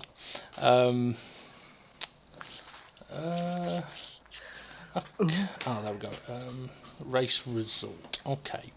Right, next prediction is who finished 11th, 12th and 13th. Okay. Oh my god, sorry. Let's see. Steve said it'd be Magnussen, Perez and Albon. And you know what, Steve? You're going to get 1 point. Perez. You said he'd finished 12th. He actually finished 11th, but you got the right driver. Do you know what? Right, if he'd have been in 12th, that'd have been the fourth Grand Prix on the trot. It'd have finished in 12th. Yeah. That'd have been Crofty's stat of the day. That. Yeah, and it'd have been a new record. Yeah. Okay. Equaling the 4 other drivers. Yeah. James said it'd be Stroll, Fiat, and Perez. So James gets a point for Perez. Oh. Yeah. Now I said it'd be Hulkenberg, Oh, Sainz, and Grosjean. Sainz did a bit better, didn't he? He did. Grosjean didn't. But Hulkenberg was 13th. I said it'd be 11th, so I got a point there. I'm winning this week. Okay, first to crash out. Okay, nobody did. From what I remember, and yeah, nobody did. Everybody finished. See, Steve said it'd be Kimi, and to be fair, Kimi had a fucking great race. Sorry, what was the prediction for? First to crash out. Right, okay. Oh, fuck. I've just seen what the next prediction is. But anyway, yeah, so you said it'd be Kimi. James said it'd be Giovinazzi, but to be fair, he finished right behind his teammate. Good result for him. And I said it'd be Gasly. He crashed out in one sense. of the seat. Out of the seat. Yeah, but no points there. Okay, this one, interesting. Who will get the first penalty? So, who got the first penalty? It was on the grid. It was Magnussen for not being in the right spot. It was, yeah. Now, Steve, you said it'd be Max Verstappen. Yeah. What James- a twat Magnussen is. Otherwise, I might have been getting it. James said it'd be Perez. Oh, no way! And I said it'd be Magnussen. Fucking Fuck you, hell. though. Get in Oh, there. hang on. What was the prediction for? Who would get the first penalty Yeah, during the race? during the race. Yeah, the race on Yeah, started. the race hadn't started, Dave. No, during the race he was given a penalty. Yeah, but the penalty no, start. no, the penalty no. was a. Let's on have a a moment. vote, James. James, let's have a vote. Yeah, I No. don't think the race started. No, let's go back and have a look at the footage, shall we, and see when Joking, the penalty I'm was joking. given. You can have it. You can have it, Dave. Yeah, we need to fucking catch him. Not that this is going to help the bonus of an extra fucking point. Okay, the last prediction we went for is fastest pit stop. Now that, I don't know if we were going to... Oh, we might find that out. Let's have a look. Pit stop summary. There were some slow ones. Okay, these aren't showing who had the fastest pit stop. It's showing what pit stop times people had. Like total pit stop time. But not their actual static time. You got to Let's admit, I don't think there were pit stops throughout that race where you were like, "Oh fucking hell, look how quick that was." No. You all seemed in the 2.7, 2.8 second gap. But yeah, once again, I do think our idea of having no jackmen and hydraulics and one Two per wheel. Yeah, two per wheel. So one bloke's responsible for taking the tyres off and putting the new tyres on, and one bloke's there with tyre gun. Okay, just to let you know, DHL have not announced yet who the fastest pit stop was. They might show it on the... Fucking hell, how thin is Paul di Resta? He's like width of my leg. He's actually put a little bit of weight on since he last raced in F1. But I say that, I saw a video clip of Snoop Dogg trying to play a bit of football with a kid, and fuck me, his legs are just bone. His joints have got more meat in them. I bet he's more weed than man. That man. No, he's wasted away. Oh, fucking hell. That's really tickled James, that has. Okay, so for fastest pit stop, we are going to have to wait and find out. Let's see, Steve, you said it would be Red Bull. I wouldn't be surprised if it was. James said it'd be Williams, and I said it'd be Williams. Just give it on whoever did the quickest through the pit lane then. No, I'm not doing that, because someone could have been really quick through the pit lane, but had a slow stop. Yeah, somebody could have been speeding. Yeah. No, they got a penalty for it. Yeah. Coming up next, Verstappen wins. They're going to have to change that, Sky. They might have That to. penalty comes in. Yeah. I don't know when they usually update.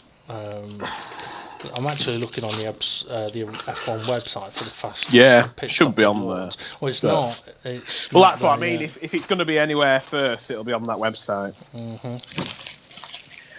Well, at the moment, Steve's on for scoring 1 point. So are you, James, and I'm on 3, which will make a massive dent in Steve's 20-plus point lead. But this will be your worst week, Steve, for predictions. Yeah. Yeah, you get to join. My worst week, and I still got the same amount of points as James. Well, it depends. If Williams had fastest pit stop, True. then hopefully you can't hear me having a wee. Bloody hell.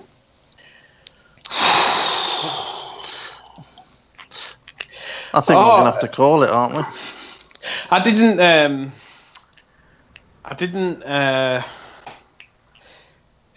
I haven't seen the official race footage. I wondered if anybody had in your racing league, Steve. I wondered if you wanted to promote it, because that were a belt of a race. What racing league's that, James? That DGT one that you run. A Dynamic GT League on PlayStation 4. Yeah, you can find them on YouTube, can't you? You can. Can you?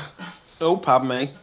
Yeah. Oh, fuck Dynamic GT League. Says, I hope you can't hear me having a piss. Jesus. Sorry, guys. Right. Yeah.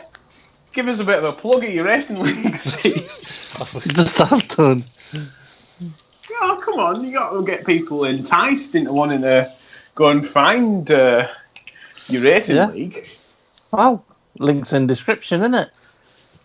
Do you think big companies do that? Do you want your league to grow? You want viewers, don't you? You want to make some brass off this? I'm quite happy beating you every week. Apart from this week.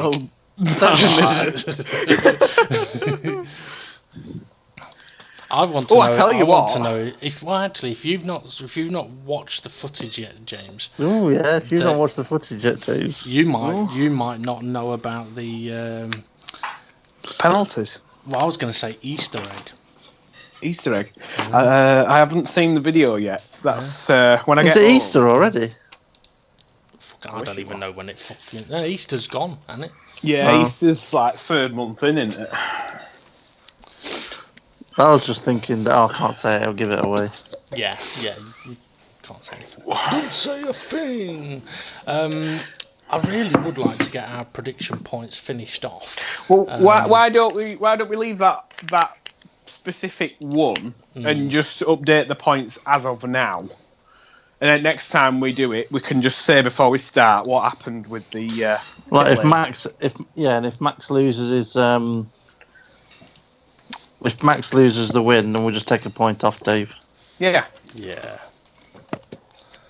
Right, let's put a note on there. Oh, what were I going to say? I was going to say something. I forgot all about what. We walk back in my bedroom, my old bedroom. Let's see. What was I going to say?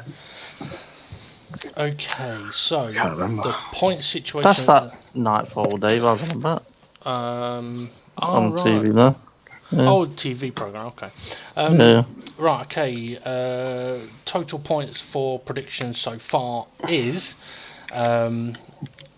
James is on 22 points. I am on 25 points, and Steve is on 46 points. And on Sky, they're showing the Dutch fans cheering. Does that mean no? They can't got a decision yet. They're not been to see the show. 10 minutes for that.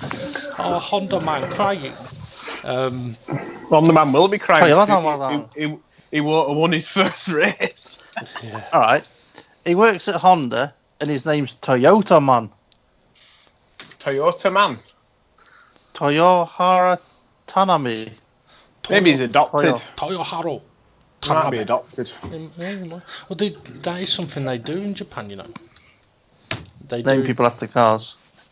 No. Well, no, but there's a lot of man called like Mr. Kawasaki.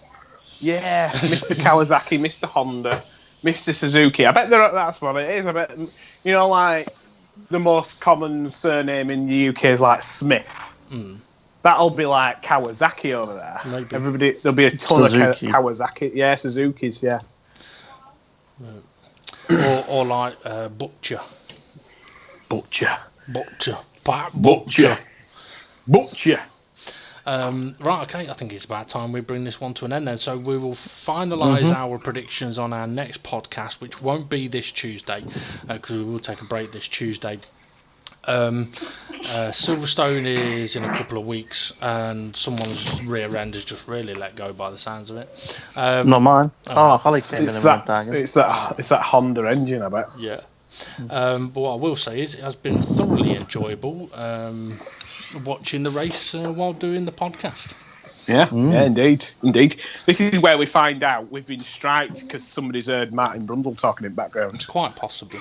I mean, I do know that people do this kind of thing for many different sports and stuff like that, but I've never done it myself. Mainly boxing, you see it for. Yeah. Well, I know that there's True Geordie who does it for football as well, and UFC fights and stuff like that. But he's got it. He's a bit like a Joe Rogan in that sense. He's got a full setup for it. But yeah, I mean, it has been interesting to do it. Yeah, I've got to admit myself. Yeah, I've really enjoyed it. It's re-sparked my love of F1. I mean, that's the thing. It definitely helped the fact that it was an exciting race, because I think even if we'd have done it for France, fuck me, we'd have had nothing to talk about. I'd have been talking about anything but F1 throughout that. Definitely. I mean, I've done well because it's been enticing enough that I haven't touched any of my snakes. So I'm going to go and batter them now. Right, so thanks for joining us, folks. If you want, make sure to like, subscribe, tell your mates. And if you have an interest in Formula 1 but have been put off by Formula 1 recently, then feel free to listen to us. Give them shit. Have a good weekend, everybody. And we'll see you all again soon. Bye-bye. See you later. Blah blah blah blah blah blah blah blah blah blah blah blah blah blah.